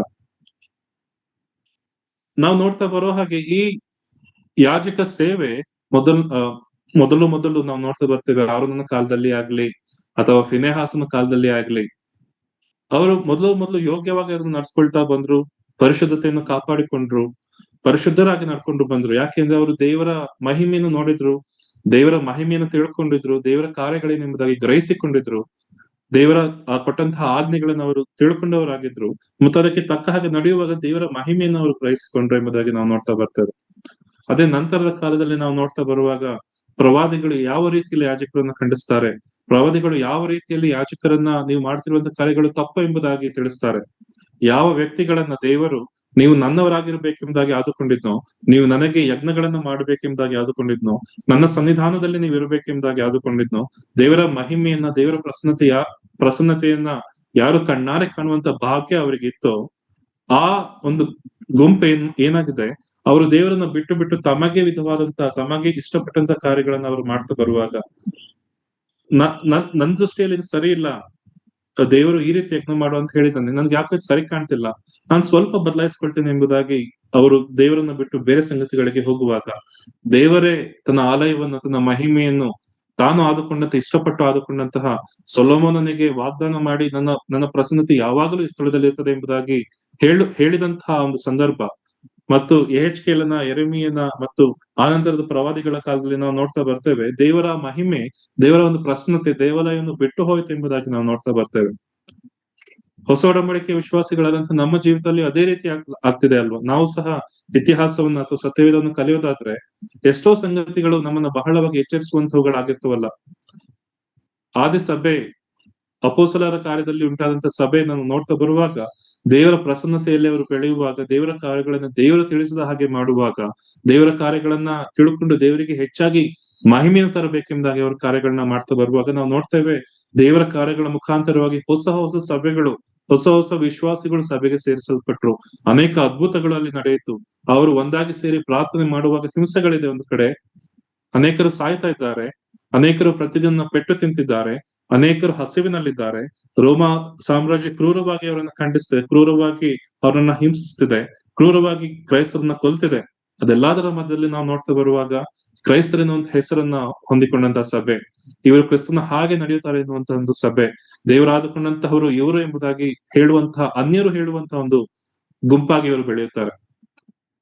ಇವರನ್ನೇ ಸಹ ಪೇತ್ರನು ಹೇಳ್ತಿದ್ದಾನಲ್ವಾ, ಕಪದೋಕ್ಯ, ಬಿಥುನ್ಯ, ಆಸ್ಯ ಸೀಮೆಗಳಲ್ಲಿ ಹಿಂಸೆ ಪಡುತ್ತಿರುವಂತಹ ಈ ಜನರನ್ನ ಪೇತ್ರನು ಸಹ ಎಚ್ಚರಿಸುತ್ತಾ, ಪ್ರಿಯ ದೇವಜನರೇ, ನೀವು ಈ ಹಿಂಸೆಗಳನ್ನು ತಾಳಿಕೊಳ್ತಿರಬಹುದು, ಆದ್ರೆ ನಿಮಗಿರುವಂತ ಸ್ಥಿತಿ, ನಿಮ್ಮನ್ನು ದೇವರು ಯಾವ ರೀತಿಯಲ್ಲಿ ಇಟ್ಟುಕೊಂಡಿದ್ದಾನೆ ನೋಡ್ರಿ, ನೀವು ಪವಿತ್ರವಾದಂತಹ ಯಜ್ಞಗಳನ್ನ ಸಮರ್ಪಿಸುವಂತ ಪವಿತ್ರ ಯಾಜಕ ವರ್ಗದವರಾಗಿದ್ದೀರಿ. ಇನ್ನೊಂದು ಕಡೆ ನಿಮ್ಮನ್ನ ಕತ್ತಲೆಯೊಳಗಿಂದ ಕರೆದು ಬೆಳಕಿಗೆ ಕರೆತಂದಂತಹ ಆ ರಾಜನ ಆ ದಿವ್ಯ ಪ್ರಭಾವವನ್ನ ನೀವು ವರ್ಣಿಸುವವರಾಗಿ, ಅನ್ಯರ ಬಳಿಗೆ ವರ್ಣಿಸುವವರಾಗಿ, ಅನ್ಯರಿಗೆ ಸುವಾರ್ತೆಯನ್ನು ತಿಳಿಸುವಂತಹ, ಅನ್ಯರನ್ನ ದೇವರ ಬಳಿಗೆ ಕರೆತರುವಂತಹ ರಾಜವಂಶಸ್ಥಂತ ಯಾಜಕ ವರ್ಗದವರಾಗಿದ್ದೀರಿ ಎಂಬುದಾಗಿ ಹೇಳ್ತಾ ಬರ್ತಾನೆ. ಅದೇ ನಾವು ಪ್ರಕಟಣೆಯಲ್ಲಿ ನಾವು ನೋಡುವಾಗ ಯಾವ ರೀತಿಯಲ್ಲಿ ಯೆಹೆಜ್ಕೇಲನ ಕಾಲದಲ್ಲಿ, ಯಾವ ರೀತಿಯಲ್ಲಿ ಪ್ರವಾದಿಗಳ ಕಾಲದಲ್ಲಿ ದೇವರು ವಿವಿಧ ರೀತಿಯಲ್ಲಿ ಈ ಯಾಜಕರನ್ನ ಖಂಡಿಸ್ತಾನೋ, ಮಲಾಕಿಯನ ಸುವಾರ್ತೆಯಲ್ಲಿ, ಮಲಾಕಿಯನ ಪ್ರವಾದನ ಗ್ರಂಥದಲ್ಲಿ ನಾವು ನೋಡ್ತಾ ಬರ್ತೇವೆ, ನೀವು ನನ್ನ ಸನ್ನಿಧಾನದಲ್ಲಿ ಯಾಜಕ ಸೇವೆಯನ್ನು ನಿಲ್ಲಿಸಿ ಬಿಡ್ರಿ, ನನ್ನ ಸನ್ನಿಧಾನದಲ್ಲಿ ನಾನು ಯಾವಾಗಲೂ ಉರಿಯಲಿ ಎಂಬುದಾಗಿ ಹೇಳಿದಂತಹ ಒಂದು ಬೆಂಕಿನ ನೀವು ಆರಿಸಿ ಬಿಡ್ರಿ, ನಿಮ್ಮ ಯಜ್ಞಗಳು ನನಗೆ ಬೇಡ ಎಂಬುದಾಗಿ ದೇವರು ಬಹಳ ನೊಂದುಕೊಂಡು ಹೇಳುವಂತಹ ಒಂದು ಸಂಗತಿ. ಅದನ್ನೇ ನಾವು ಹೊಸ ಒಡಂಬಡಿಕೆಯಲ್ಲಿ ಸಹ ನಾವು ನೋಡ್ತಾ ಬರ್ತೇವಲ್ವಾ. ಯಾವಾಗ ಹೊಸ ಒಡಂಬಡಿಕೆಯ ವಿಶ್ವಾಸಿಗಳು ದೇವ ಜನರೆನಿಸಿಕೊಂಡವರು ದೇವರನ್ನ ಬಿಟ್ಟು ಬಿಡ್ತಾರೋ, ನಾವು ಪ್ರಕಟಣೆ 7 ಪತ್ರಿಕೆಗಳನ್ನ ಕುರಿತು ನಾವು ಅಭ್ಯಾಸ ಮಾಡ್ತಾ ಬಂದಿದ್ದೇವೆ ಈಗಾಗ್ಲೇ. ಅಲ್ಲಿ ನಾವು ಏನನ್ನು ನೋಡ್ತೇವೆ, ಮೊದಲನೇ ಸಭೆಯಲ್ಲಿ ಪ್ರೀತಿ ಸ್ವಲ್ಪ ತಣ್ಣಗಾಯ್ತು, ಎರಡನೇ ಸಭೆಯಲ್ಲಿ ಆ ದೇವರು ಆದುಕೊಂಡಂತದನ್ನ ಬಿಟ್ಟು ಸ್ವಲ್ಪವಾಗಿ ಆ ದೇವರನ್ನ ಬಿಟ್ಟು ದೇವರಿಗೆ ವಿರುದ್ಧವಾಗಿ ನಡೆಯುವಂತ ಸಣ್ಣ ಗುಂಪು ಎದ್ದೇಳ್ತು. ಮೂರನೇ ಸಭೆಯಲ್ಲಿ ನಾವು ನೋಡ್ತಾ ಬರ್ತೇವೆ, ಅದು ಇನ್ನೊಂದು ಸ್ವಲ್ಪ ದೊಡ್ಡದಾಯ್ತು. ಅವರ ಸಂಖ್ಯೆ, ದೇವರಿಗೆ ವಿರುದ್ಧವಾಗಿ ನಡೆಯುವ ಸಂಖ್ಯೆ ದೊಡ್ಡದಾಯ್ತು, ದೇವರನ್ನ ಆತುಕೊಂಡು ನಡೆಯುವ ಸಂಖ್ಯೆ ಸಣ್ಣದಾಯ್ತು. ಹೀಗೆ ನಾವು ನಂತರದಲ್ಲಿ ನಾವು ನೋಡ್ತೇವೆ, ಕೊನೆಯ ಸಭೆಯನ್ನು ನಾವು ನೋಡ್ತಾ ಬರುವಾಗ ಅಲ್ಲಿ ಸಭೆ ಇದೆ, ಸಭೆಯಲ್ಲಿ ಮಾಡುವಂತ ಎಲ್ಲಾ ಕಾರ್ಯಗಳಿದೆ, ಸಭೆ ಬಹಳ ವೈಭವದಿಂದ ಕೂಡಿದೆ, ಮತ್ತು ಎಲ್ಲಾ ರೀತಿಯ ಲೌಕಿಕ ಕಾರ್ಯಗಳು ಸಭೆಯಲ್ಲಿದೆ, ಲೋಕದ ಎಲ್ಲಾ ಕಾರ್ಯಗಳು ಸಭೆ ಇದೆ. ಅದೇ ಸಭೆಯಲ್ಲಿ ಯಾರು ಇರ್ಬೇಕು? ತಿಮೋತಿಯನ ಪತ್ರಿಕೆಯಲ್ಲಿ ಬರ್ತಾನಲ್ಲ, ದೇವರ ಮನೆಯಲ್ಲಿ ದೇವರೇ ಇಲ್ಲ, ದೇವರ ಮನೆಯಲ್ಲಿ ದೇವರ ಕಾರ್ಯಗಳು ನಡೆಯಬೇಕೆ ಹೊರತು ಬೇರೆ ಕಾರ್ಯಗಳನ್ನ ನಾವು ನಡೆಯುವಾಗ ನಾವು ನೋಡ್ತೇವೆ. ಲೌಕಿಕ ಸಭೆಯಲ್ಲಿ ಅದನ್ನ ಹೇಳ್ತಾ ಬರುವಂತ ಒಂದು ಸಂಗತಿ, ನಾನು ದೇವಾಲಯದಿಂದ ಆಚೆ ನಿಂತ್ಕೊಂಡಿದ್ದೇನೆ, ಸಭೆಯಿಂದ ಆಚೆ ನಿಂತ್ಕೊಂಡಿದ್ದೇನೆ, ಮತ್ತು ನೀವು ಸಭೆಯ ಬಾಗಿಲು ಹಾಕ್ಬಿಟ್ಟು ನನ್ನ ಆಚೆ ನಿಲ್ಸಿದ್ದೀರಿ, ನಾನು ಬಾಗಿಲು ತಟ್ತಾ ಇದ್ದೀನಿ, ದೇವ ಮಕ್ಕಳೇ, ಕ್ರೈಸ್ತರೆಂಬುದಾಗಿ ಕರೆಯಲ್ಪಟ್ಟವರೇ, ಸಭೆಯಲ್ಲಿ ಕೂಡಿಕೊಂಡಿರುವಂತ ದೇವ ಜನರೇ, ನನ್ನ ಸ್ವರವನ್ನು ಕೇಳಿ ಬಾಗಿಲನ್ನು ತೆಗೀರಿ, ನಾನು ನಿನ್ನ ಬಳಿಗೆ ಬಂದು ಊಟ ಮಾಡ್ತೇನೆ, ನಾನು ನಿನ್ನ ಜೊತೆಯಲ್ಲಿ ಒಂದು ಊಟ ಮಾಡ್ತೇನೆ ಎಂಬುದಾಗಿ ಹೇಳುವಂತ ಒಂದು ಸ್ಥಿತಿ ಹೊಸ ಒಡಂಬಡಿಕೆಯ ಸಭೆ. ಹೊಸ ಒಡಂಬಡಿಕೆಯಲ್ಲಿ ಆದುಕೊಂಡಂತಹ ಈ ರಾಜವಂಶಸ್ಥಂತಹ ಯಾಜಕರು, ಪವಿತ್ರ ಯಜ್ಞಗಳನ್ನ ಸಲ್ಲಿಸಲು ಆದುಕೊಂಡಂತಹ ಪವಿತ್ರ ಯಾಜಕ ವರ್ಗದವರ ಒಂದು ಸ್ಥಿತಿ ಆ ರೀತಿಯಲ್ಲಿದೆ. ಪ್ರಿಯ ದೇವ ಜನರೇ, ಕರ್ತನ ಆದುಕೊಂಡಂತಹ ಮಕ್ಕಳೇ, ಪವಿತ್ರ ಯಾಜಕ ವರ್ಗದವರಾಗಿ, ರಾಜವಂಶಸ್ಥಂತ ಯಾಜಕ ವರ್ಗದವರಾಗಿ ಕರೆಯಲ್ಪಟ್ಟಂತಹ ಚಿಕ್ಕ ಗುಂಪೆ, ನಮ್ಮ ಜೀವಿತ ಈ ದಿನದಲ್ಲಿ ಯಾವ ರೀತಿಯಲ್ಲಿ ಇದೆ? ಕ್ರಿಸ್ತನ ಅಭಿಷೇಕ ತೈಲದಿಂದ ನಾವು ಕ್ರಿಸ್ತನಿಂದ ಪ್ರತಿಷ್ಠಿಸಲ್ಪಟ್ಟಿದ್ದೇವೋ? ಯಾಜಕ ಸೇವೆಗೆ ನಾವು ಯೋಗ್ಯರಾಗಿ ನಿಂತುಕೊಂಡಿದ್ದೇವೋ? ಅಭಿಷೇಕ ತೈಲದಿಂದ ಪ್ರತಿಷ್ಠಿಸಲ್ಪಟ್ಟಿದ್ದಾರೆ. ನಮ್ಮನ್ನ ವಿಭಿನ್ನವಾಗಿ ಪ್ರತಿನಿಧಿಸುವಂತಹ ಪ್ರತ್ಯೇಕವಾದಂತಹ ವಸ್ತ್ರಗಳು ನಮ್ಮಲ್ಲಿದೆಯೋ? ಆ ದೀಕ್ಷಾ ವಸ್ತ್ರಗಳನ್ನ ಬಹಿರಂಗವಾದಂತಹ ವಸ್ತ್ರಗಳಲ್ಲ, ನಾನು ಹೇಳ್ತಿರೋದು ನೀತಿಯ ನಿಲುವಂಗಿ ಎಂಬುದಾಗಿ ಕ್ರಿಸ್ತನ ಹೇಳ್ತಾನೆ. ನಮ್ಮನ್ನ ಪ್ರತ್ಯೇಕಿಸುವಂತಹ ಪ್ರತ್ಯೇಕವಾದಂತಹ ಜೀವಿತ, ಪ್ರತ್ಯೇಕವಾದಂತಹ ನಡತೆ, ಪ್ರತ್ಯೇಕವಾದಂತಹ ಕಾರ್ಯಗಳು, ಪ್ರತ್ಯೇಕವಾದಂತಹ ಮಾತುಗಳು, ಪ್ರತ್ಯೇಕವಾದಂತಹ ಆಲೋಚನೆಗಳು ನಮ್ಮಲ್ಲಿದೆಯೋ, ಜನರೊಂದಿಗೆ ನಾವು ಜನರ ಗುಂಪಿನಲ್ಲಿ ನಾವು ಸೇರಿಕೊಳ್ಳುವಾಗ, ಅಥವಾ ನಾವು ಪ್ರತಿನಿತ್ಯದ ಜೀವಿತದಲ್ಲಿ ನಾವು ಸ್ಟೂಡೆಂಟ್ಸ್ ಆಗಿದ್ರೆ ನಾವು ಶಾಲಾ ಕಾಲೇಜು ಜೀವಿತದಲ್ಲಿ ಇರುವಾಗ, ನಾವು ಕೆಲಸ ಮಾಡುವವರಾಗಿದ್ರೆ ನಮ್ಮ ಆಫೀಸ್ಗಳಲ್ಲಿ, ನಮ್ಮ ಕಂಪನಿಗಳಲ್ಲಿ, ನಮ್ಮ ಬಿಸ್ನೆಸ್ ಗಳಲ್ಲಿ ಇತರರನ್ನ ನಾವು ಸೇರುವಾಗ, ನಮ್ಮ ಮನೆಗಳಲ್ಲಿ ನಮ್ಮ ನೆರೆಹೊರೆಯವರ ಜೊತೆ ನಾವು ಜೀವಿಸುವಾಗ, ನಮ್ಮ ಸ್ನೇಹಿತರ ಜೊತೆ ನಾವು ಸೇರಿಕೊಳ್ಳುವಾಗ ನಮ್ಮಲ್ಲಿ ಆ ಪ್ರತ್ಯೇಕತೆ ಕಾಣ್ತಾ ಬರ್ತದೆಯೋ. ಕೊರಿಂಥದವರಿಗೆ ಬರೆದ ಪತ್ರಿಕೆಯಲ್ಲಿ ಹೇಳ್ತಾನಲ್ಲ, ಪ್ರತ್ಯೇಕವಾಗಿರ್ರಿ, ಪ್ರತ್ಯೇಕವಾಗಿರ್ರಿ, ಆಚೆ ಬನ್ರಿ, ನಿಮಗೂ ಅವ್ರಿಗೆ ಏನು ಸಂಬಂಧ, ನೆಂಟಸ್ತಿಕೆ, ಪ್ರತ್ಯೇಕವಾಗಿರ್ರಿ. ಯಾಕೆ ನೀವು ಒಂದಾಗಿದ್ದೀರಿ? ದೇವರ ಮಂದಿರಕ್ಕೂ ವಿಗ್ರಹಗಳಿಗೂ ಯಾವ ರೀತಿಯಲ್ಲಿ ಸಂಬಂಧ?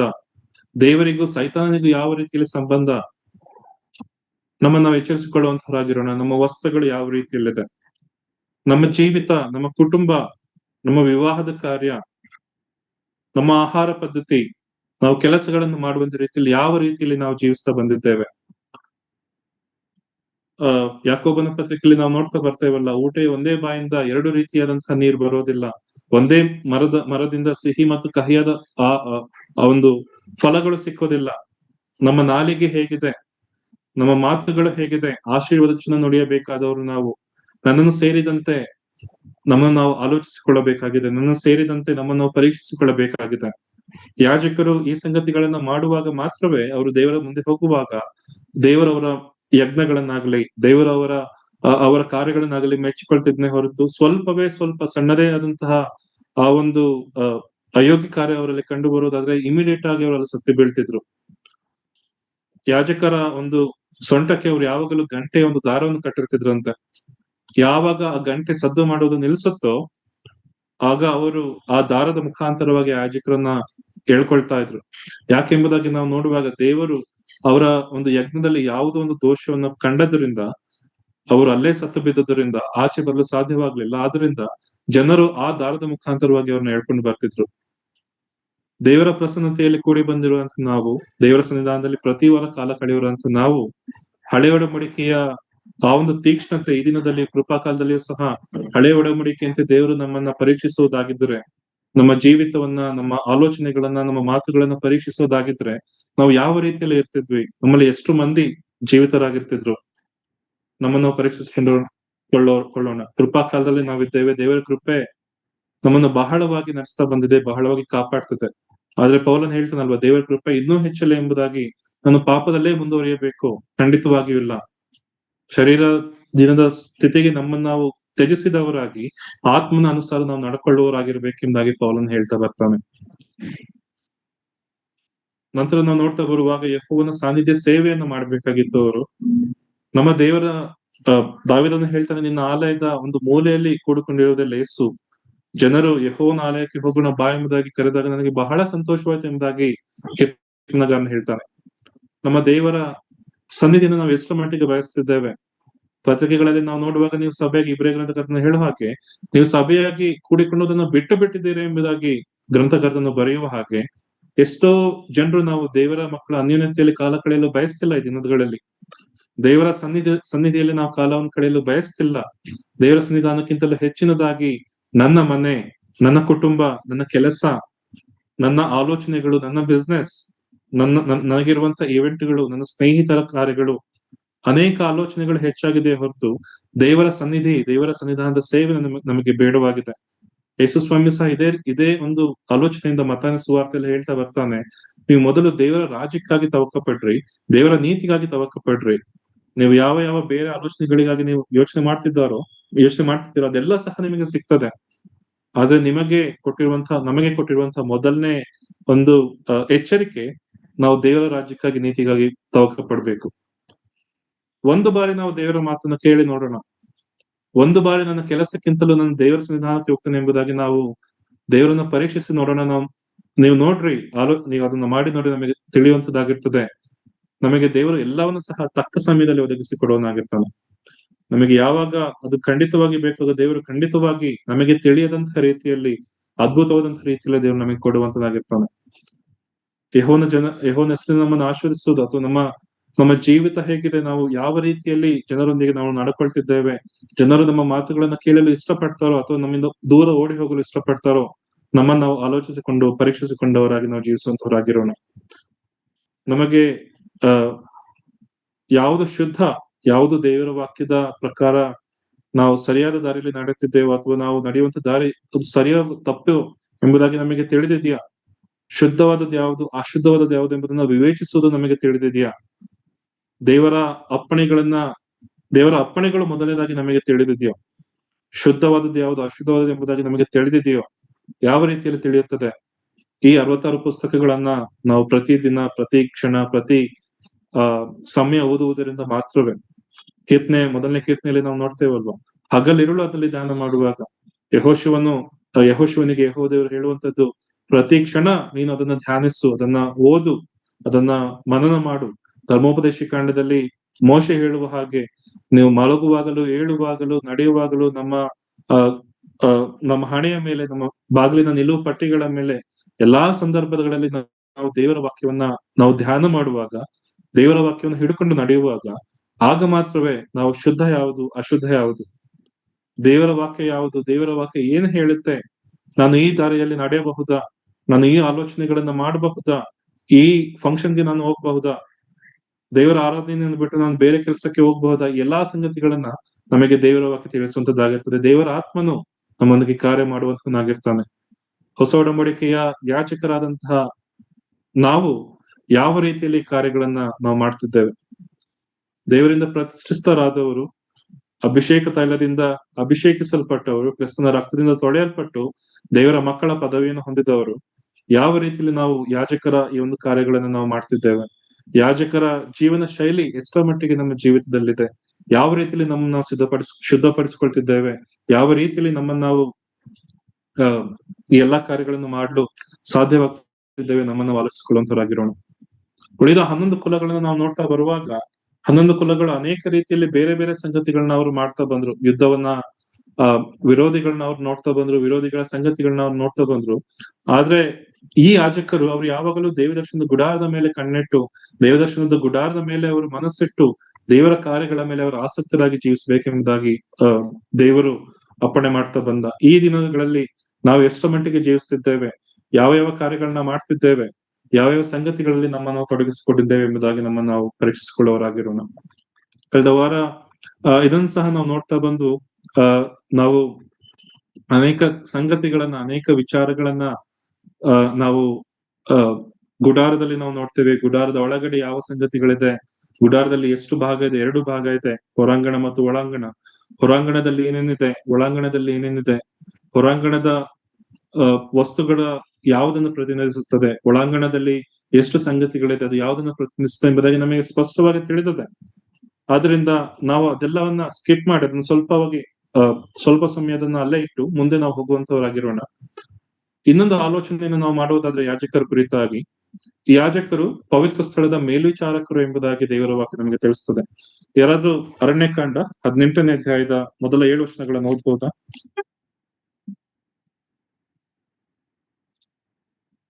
ಅರಣ್ಯಕಾಂಡ 18ನೇ ಅಧ್ಯಾಯ ಮೊದಲ 7 ವಚನ.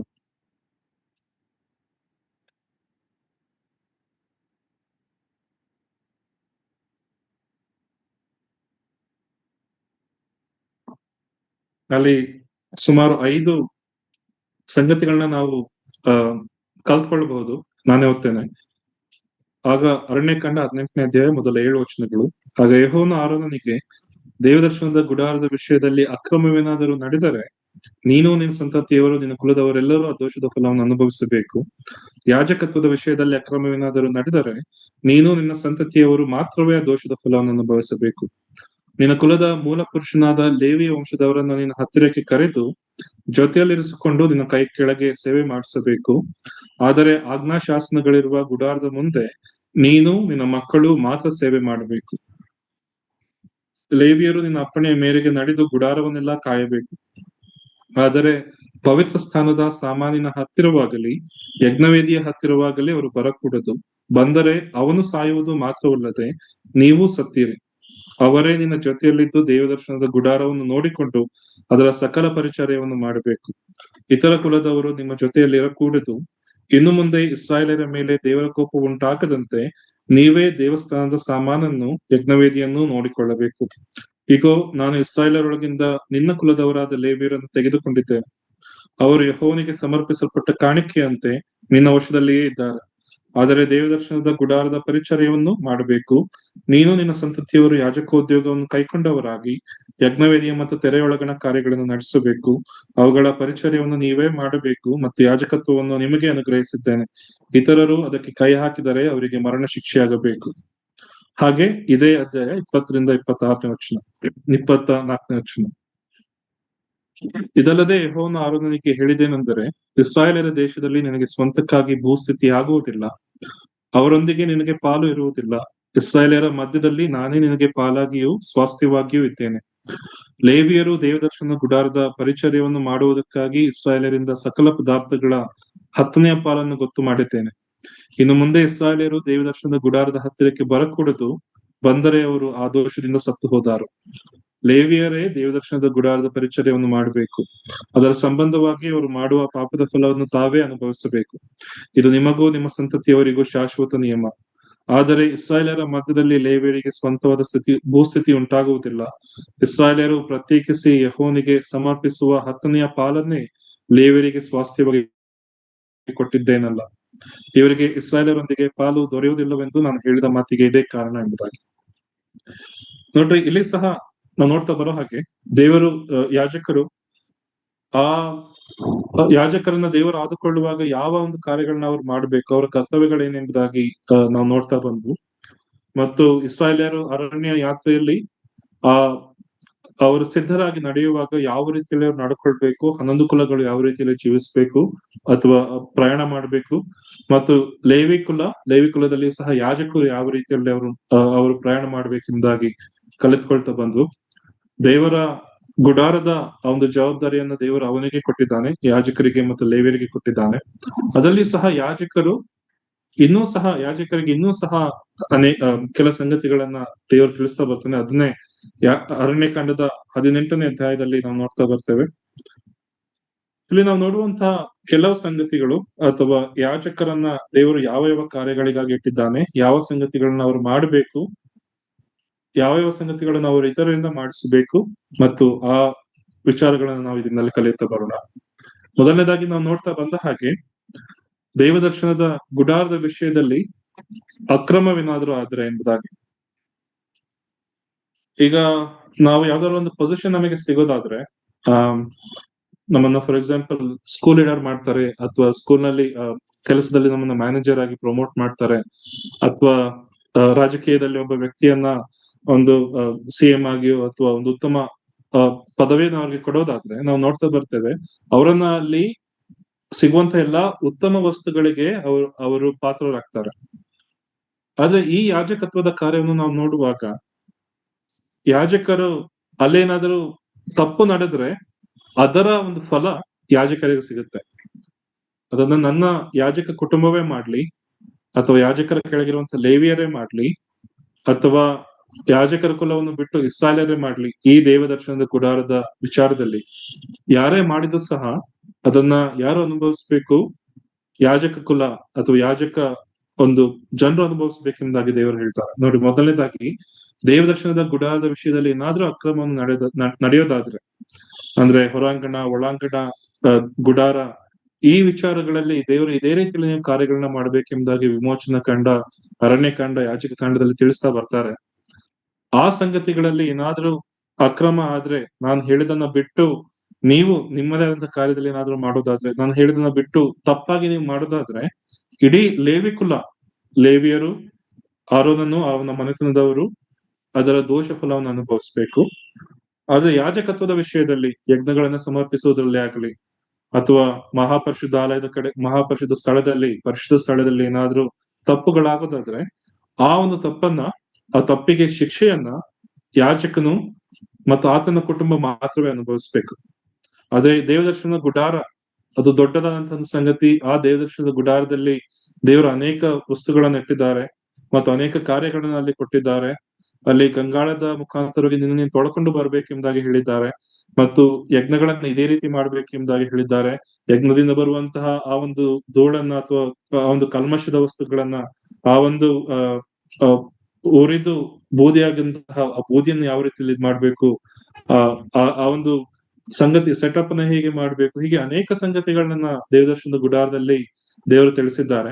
ಅದರಲ್ಲಿ ಯಾವ್ದಾದ್ರು ತಪ್ಪಾಗೋದಾದ್ರೆ ಆರೋನನು, ಅವನ ಮಕ್ಕಳು ಮತ್ತು ಲೇವಿಕುಲ ಪೂರ್ತಿಯಾಗಿ ಅದಕ್ಕೆ ಶಿಕ್ಷೆನ ಅನುಭವಿಸ್ತಾರೆ. ಆದ್ರೆ ಯಾಜಕತ್ವದ ವಿಷಯದಲ್ಲಿ ಯಾಜಕರು ಮಾಡಬೇಕಾದಂತ ಕಾರ್ಯಗಳೇನು?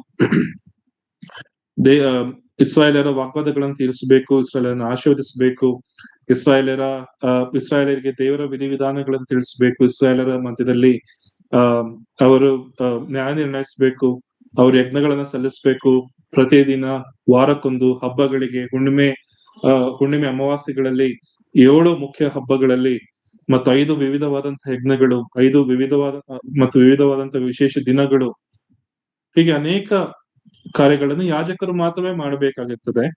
ಆ ಯಾಜಕರು ಮಾಡಬೇಕಾದಂತ ಸಂಗತಿಗಳಲ್ಲಿ ಯಾವ್ದಾದ್ರು ತಪ್ಪಿದರೆ ಅಥವಾ ಅವರು ಪರಿಶುದ್ಧ ಸ್ಥಳದಲ್ಲಿ, ಮಹಾಪರಿಶುದ್ಧ ಸ್ಥಳದಲ್ಲಿ ಸಹ ಅವರು ಅನೇಕ ಕೆಲಸಗಳನ್ನ ಮಾಡಬೇಕಾಗುತ್ತದೆ. ಆ ಸಂಗತಿಗಳಲ್ಲಿ ಅವರೇನೋ ತಪ್ಪಿದ್ರೆ ಅದನ್ನ ಕೇವಲ ಅವರು ಮಾತ್ರವೇ ಅನುಭವಿಸ್ಬೇಕು. ಅಥವಾ ಇನ್ನೊಂದು ಕಡೆ ನಾವು ನೋಡ್ತಾ ಬರುವಾಗ ಇಸ್ರಾಯೇಲರಲ್ಲಿ ಯಾರಾದ್ರೂ ತಿಳಿಯದೆ ಅವರು ದೇವ ದರ್ಶನದ ಗುಡಾರಕ್ಕೆ ಬರೋದಾದ್ರೆ, ಅಥವಾ ಲೇವಿಯರು ಅವರಿಗೆ ಒಪ್ಪಿಸದೇ ಇರುವಂತಹ ಪರಿಶುದ್ಧ ಸ್ಥಳದ ಕಡೆಗೆ, ಮಹಾಪರಿಶುದ್ಧ ಸ್ಥಳದ ಕಡೆಗೆ ಬರೋದಾದ್ರೆ, ಅವರು ತಪ್ಪು ಮಾಡಿದ್ರು ಸಹ ನೀನು ಅದನ್ನು ನೋಡಿಕೊಳ್ಳೋದ್ರಿಂದ ನಿನ್ನ ಕುಟುಂಬ ಅದನ್ನ ಅದಕ್ಕೆ ದೋಷ ಫಲವನ್ನು ಅನುಭವಿಸಬೇಕೆಂಬುದಾಗಿ ದೇವರು ಎಚ್ಚರಿಕೆಯನ್ನು ಕೊಡುವಂತದ್ದಾಗಿರ್ತದೆ. ಹೊಸ ಒಡಂಬಡಿಕೆಯ ವಿಶ್ವಾಸಿಗಳಂತ ನಮಗೂ ಸಹ ದೇವರು ಇದೇ ಎಚ್ಚರಿಕೆಯನ್ನು ಕೊಡುವಂತನಾಗಿರ್ತಾನೆ. ನಮ್ಮನ್ನ ಪವಿತ್ರ ಯಾಜಕ ವರ್ಗದವರನ್ನಾಗಿ, ನಮ್ಮನ್ನ ರಾಜವಂಶಸ್ಥಾಂತ ಯಾಜಕ ವರ್ಗದವರನ್ನಾಗಿ ಇಟ್ಟಿರುವಾಗ ನಮಗೆ ಕೊಟ್ಟಂತ ಕೆಲಸಗಳನ್ನ ನಾವು ಮಾಡ್ಲೇಬೇಕಾಗಿದೆ. ಅದು ಪಾರ್ಟ್ ಟೈಮ್ ಅಲ್ಲ, ನನಗೆ ಇಷ್ಟವಾದಾಗ ಮಾತ್ರ ಮಾಡ್ತೀನಿ ಅಂತಲ್ಲ, ವೀಕೆಂಡ್ ಗಳಲ್ಲಿ ಅದಕ್ಕೆ ರಜಾ ಇರುತ್ತೆ ಅನ್ನೋದಾಗಿ ಅಲ್ಲ. ನನ್ನ ಜೀವಿತದ ಪ್ರತಿ ಹೆಜ್ಜೆಯಲ್ಲಿ, ನನ್ನ ಜೀವಿತದ ಪ್ರತಿ ಆಲೋಚನೆಗಳಲ್ಲಿ, ನನ್ನ ಎಲ್ಲಾ ಸಂಗತಿಗಳಲ್ಲಿ ನಾನು ದೇವರ ಸಂಗತಿಗಳನ್ನ ನಾನು ಮಾಡ್ಲೇಬೇಕು. ನಾನು ಪ್ರತ್ಯೇಕಿಸಿಕೊಳ್ಳಲೇಬೇಕು. ದೇವರ ಸಂಗತಿಗಳನ್ನ ಅತಿ ಆಸಕ್ತಿಯಿಂದ ನಾನು ಮಾಡ್ಲೇಬೇಕು. ಫಾರ್ ಎಕ್ಸಾಂಪಲ್, ಉಜ್ಜನ ವಿಚಾರವಾಗಿ ನಾವು ನೋಡೋದಾದ್ರೆ, ಅಲ್ಲಿ ದಾವಿದನು ಯಾವ ಕಾರ್ಯಗಳನ್ನ ಮಾಡ್ಬೇಕಾಗಿತ್ತು ಆ ಕಾರ್ಯಗಳನ್ನ ಮಾಡ್ಲಿಲ್ಲ. ಆದ್ದರಿಂದ ಉಜ್ಜನು ಅಲ್ಲಿ ಎತ್ತುಗಳ ಎಡವಿದ್ರಿಂದ ಕೈ ಹಾಕಿದ್ರಿಂದ ನಾವು ನೋಡ್ತಾ ಬರ್ತೇವೆ, ಉಜ್ಜನ ಒಂದು ಪರಿಸ್ಥಿತಿ ಬಹಳ ಭಯಂಕರವಾಗಿ ಆಯ್ತು. ಮಾತ್ರವಲ್ಲದೆ ಈ ಅರಸನಾದಂತಹ ಉಜ್ಜಿಯನ ಒಂದು ಸಂಗತಿನ ಸಹ ನಾವು ನೋಡುವಾಗ, ಯಾಜಕರು ಮಾಡಬೇಕಾದಂತ ಸಂಗತಿಗಳನ್ನ ಅವನು ಮಾಡ್ತೇನೆ, ನಾನು ಧೂಪ ಹಾಕ್ತೇನೆ ಎಂಬುದಾಗಿ ಹೋಗುವಾಗ ನಾವು ನೋಡ್ತೇವೆ ಅವನಲ್ಲಿ ಆ ಒಂದು ಕುಷ್ಠರೋಗ ಆತನಲ್ಲಿ ಹುಟ್ಟಿತ ಎಂಬುದಾಗಿ ನಾವು ನೋಡ್ತಾ ಬರ್ತೇವೆ. ಸಣ್ಣ ಸಣ್ಣ ಕಾರ್ಯಗಳು ದೇವರ ದೃಷ್ಟಿಯಲ್ಲಿ ಅದು ಬಹಳ ಗಂಭೀರವಾದಂತಹ ಪರಿಣಾಮವನ್ನು ಬೀರುವಂತದ್ದಾಗಿರ್ತದೆ. ದೇವಜನರಾದಂತಹ ನಮಗೆ ಸಭೆಯಾಗಿ ಕೂಡಿಕೊಳ್ಳುವಾಗ ಅನೇಕ ಸಂಗತಿಗಳನ್ನ ನಾವು ಮಾಡ್ತೇವೆ. ನಾನು ವೈಯಕ್ತಿಕವಾಗಿ ಸಭೆಯ ಒಂದು ಮಂದಿಯಲ್ಲಿ ನಾನು ಕೂಡಿಕೊಳ್ಳುವಾಗ ನನ್ನದೇ ಆದಂತಹ ಕೆಲಸ ಕಾರ್ಯಗಳನ್ನ ದೇವರು ಕೊಟ್ಟಿದ್ದಾನೆ. ನನಗೆ ನನ್ನದೇ ಆದಂತಹ ತಲಾಂತುಗಳನ್ನ ದೇವರು ಕೊಟ್ಟಿದ್ದಾನೆ. ನನಗೆ ನನ್ನದೇ ಆದಂತಹ ವರಗಳನ್ನ ದೇವರು ಕೊಟ್ಟಿದ್ದಾನೆ. ಅದನ್ನು ನಾನು ಮಾತ್ರವೇ ಮಾಡಬೇಕೆಂಬುದಾಗಿ ಸಭೆಯಲ್ಲಿ ನಾನು ನೆಟ್ಟಿದ್ದಾನೆ. ಎಲ್ಲರೂ ಸಹ ಸಭೆಯಲ್ಲಿ ಅಧಿಕಾರವನ್ನು ನಡೆಸಲಾಗುವುದಿಲ್ಲ. ಸಭೆಯ ಉನ್ನತ ಸ್ಥಾನಗಳನ್ನ ಎಲ್ಲರಿಗೂ ಸಹ ದೇವರು ಕೊಟ್ಟಿಲ್ಲ. ಸಭೆಯಲ್ಲಿ ಎಲ್ಲರನ್ನೂ ಸಹ ದೇವರು ಪ್ರವಾದಿಗಳನ್ನಾಗಿ, ಹಿರಿಯರನ್ನಾಗಿ ಅಥವಾ ಬೋಧಿಸುವವರನ್ನಾಗಿ ಇಟ್ಟಿಲ್ಲ. ಅನೇಕ ಕೆಲಸಗಳನ್ನ ದೇವರು ಕೊಟ್ಟಿದ್ದಾನೆ ಸಭೆಯಲ್ಲಿ ಅನೇಕರಿಗೆ. ನನಗೆ ದೇವರು ಯಾವ ತಲಾಂತನ್ನು ಕೊಟ್ಟಿದ್ದಾನೋ, ನನಗೆ ದೇವರು ಯಾವ ವರವನ್ನು ಕೊಟ್ಟಿದ್ದಾನೋ, ಅದು ಕಸಗುಡಿಸುವವರವೇ ಆಗ್ಲಿ, ಅಥವಾ ಚೇರ್ನ ತೆಗೆದು ಜೋಡಿಸುವವರವೇ ಆಗ್ಲಿ, ಸೇವೆಯ ವರವೇ ಆಗ್ಲಿ, ಯಾವುದೇ ವರವಾಗ್ಲಿ, ಅದನ್ನ ನಾನು ಮಾತ್ರವೇ ಮಾಡಬೇಕೆ ಹೊರತು ಬೇರೆಯವರ ಕಾರ್ಯಗಳನ್ನ ನಾನು ಮಾಡಬಾರ್ದು. ನನ್ನ ಕಾರ್ಯಗಳನ್ನು ನಾನು ಮಾಡ್ಲೇಬೇಕು.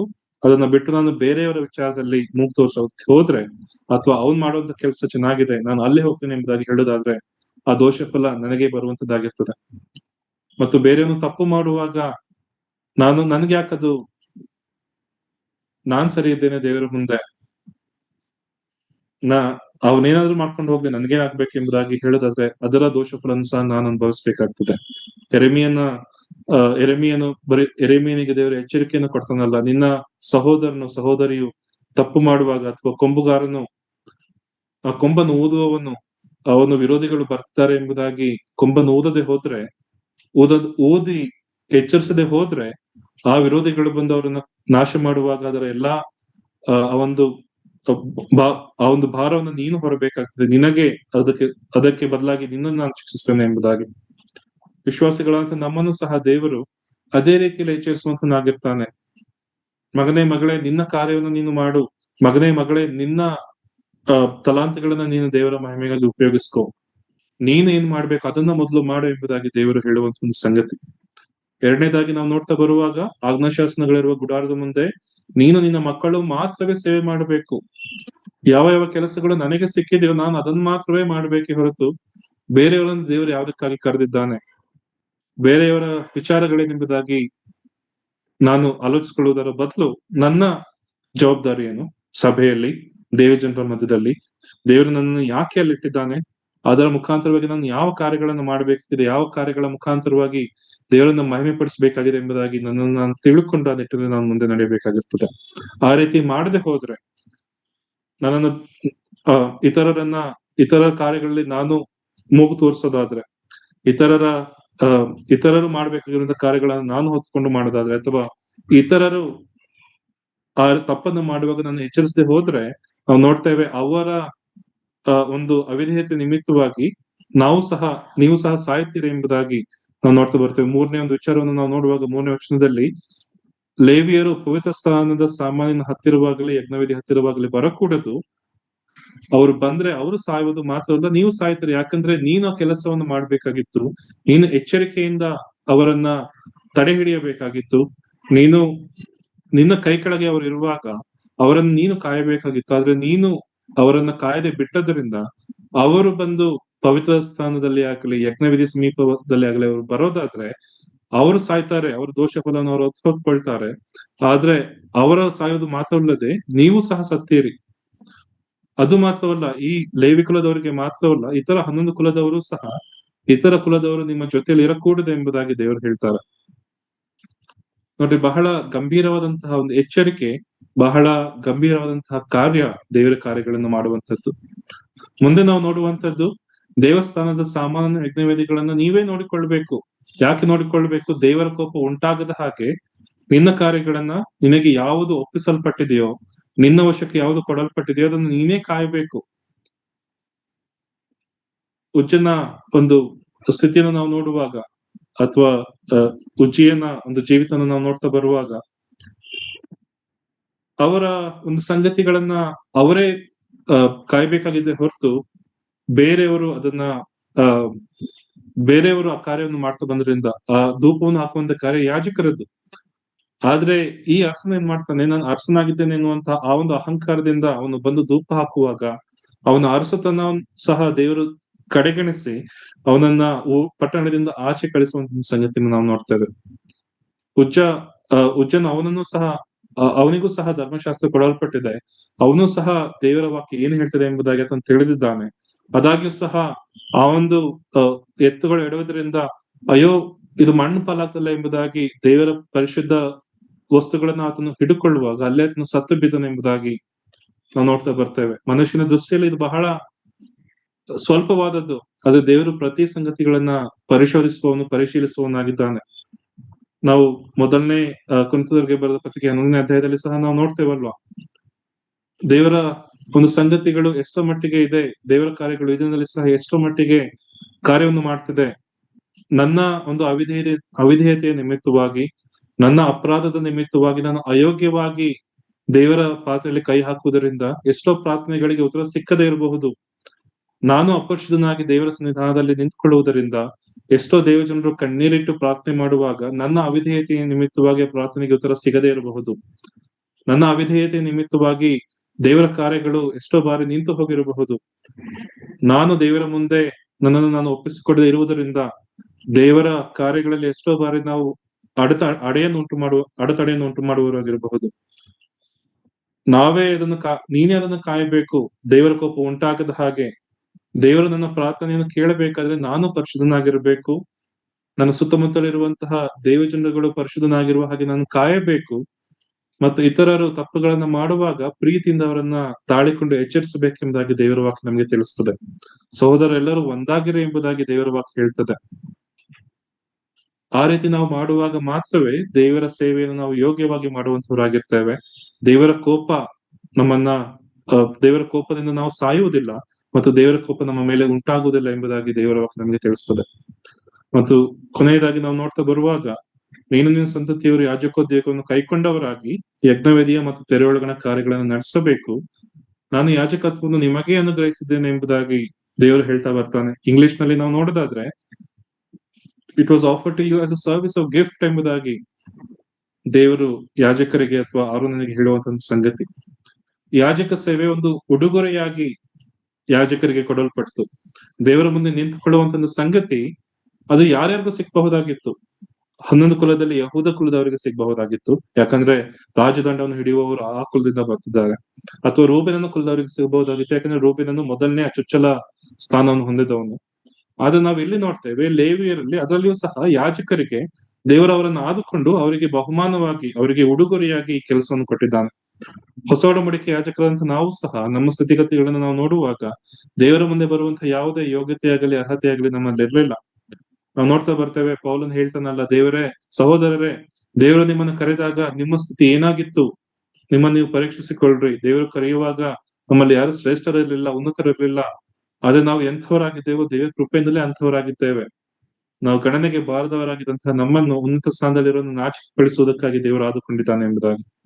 ಎಲ್ಲಾ ಸಂಗತಿಗಳನ್ನ ದೇವರು ನಮಗಾಗಿ ಮಾಡಿರುವಾಗ, ಉಡುಗೊರೆಯಾಗಿ ನಮಗೆ ರಕ್ಷಣೆಯನ್ನು ಕೊಟ್ಟಿರುವಾಗ, ದೇವರ ಮಕ್ಕಳು, ದೇವರ ರಾಜವಂಶಸ್ಥಂತ ಯಾಜಕರು, ಪವಿತ್ರ ಯಾಜಕ ವರ್ಗದವರೆಂಬುದಾಗಿ ದೇವರು ನಮ್ಮನ್ನು ಕರೆದಿರುವ ಎಷ್ಟರ ಮಟ್ಟಿಗೆ ನಮ್ಮನ್ನು ನಾವು ಆ ಪದವಿಗೆ ಯೋಗ್ಯರನ್ನಾಗಿ, ನಮ್ಮನ್ನ ಆ ಯೋಗ್ಯ ಪದವಿಗೆ ಕರೆದಂತ ದೇವರಿಗೆ ಎಷ್ಟರ ಮಟ್ಟಿಗೆ ನಾವು ವಿಧೇಯರಾಗಿ ನಡೆಯಬೇಕು.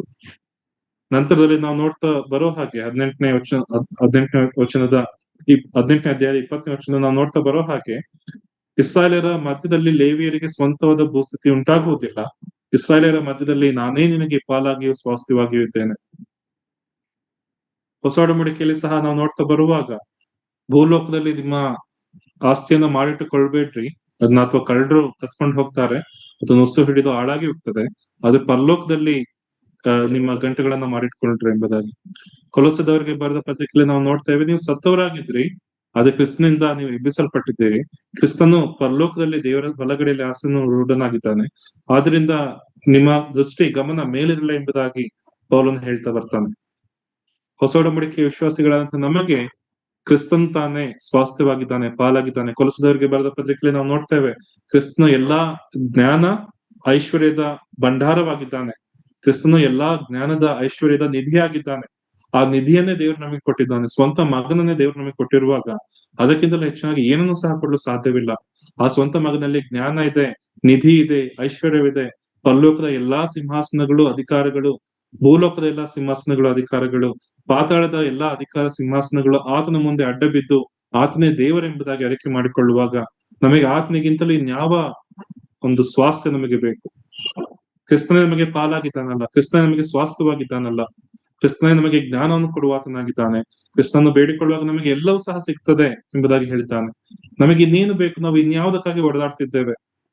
ಯಾವ ಆಸ್ತಿಗಾಗಿ ಈ ಲೋಕದಲ್ಲಿ ನಾವು ಹೊಡೆದಾಡ್ತಿದ್ದೇವೆ? ನಶಿಸಿ ಹೋಗುವಂತಹ, ಹಾಳಾಗುವಂತಹ ಆಸ್ತಿಗಾಗಿ ನಾವು ಹೊಡೆದಾಡ್ತಿದ್ದೇವೋ, ಅಥವಾ ನಶಿಸುವಂತಹ ಸಂಗತಿಗಳಿಗಾಗಿ ನಾವು ಮನಸ್ಸಿಟ್ಕೊಂಡಿದ್ದೇವೋ, ಅಥವಾ ನಾವು ಜೀವವುಳ್ಳ ಕರ್ತನನ್ನ, ಎಲ್ಲಾ ನಿಧಿಗಳನ್ನ, ಎಲ್ಲಾ ಜ್ಞಾನವನ್ನ, ಎಲ್ಲಾ ಆಸ್ತಿಯನ್ನ ತನ್ನಲ್ಲಿ ಇಟ್ಟುಕೊಂಡಿರುವಂತಹ ಕ್ರಿಸ್ತನ ಬಳಿಗೆ ನಾವು ಬರ್ತಿದ್ದೇವೋ?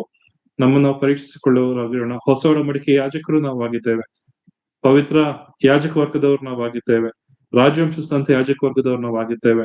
ಎಷ್ಟರ ಮಟ್ಟಿಗೆ ಪವಿತ್ರ ಸ್ಥಳದಲ್ಲಿ ದೇವರ ಸನ್ನಿಧಾನದಲ್ಲಿ ನಿಂತುಕೊಳ್ಳುವಾಗ ಎಷ್ಟರ ಮಟ್ಟಿಗೆ ನಮ್ಮ ಜೀವಿತ ಇದೆ, ಎಷ್ಟರ ಮಟ್ಟಿಗೆ ನಮ್ಮನ್ನು ನಾವು ಪರಿಶೀಲಿಸಿಕೊಂಡು ನಾವು ಜೀವಿಸ್ತಿದ್ದೇವೆ, ನಮ್ಮನ್ನು ನಾವು ಆಲೋಚಿಸಿಕೊಳ್ಳುವಂತವರಾಗಿರೋಣ.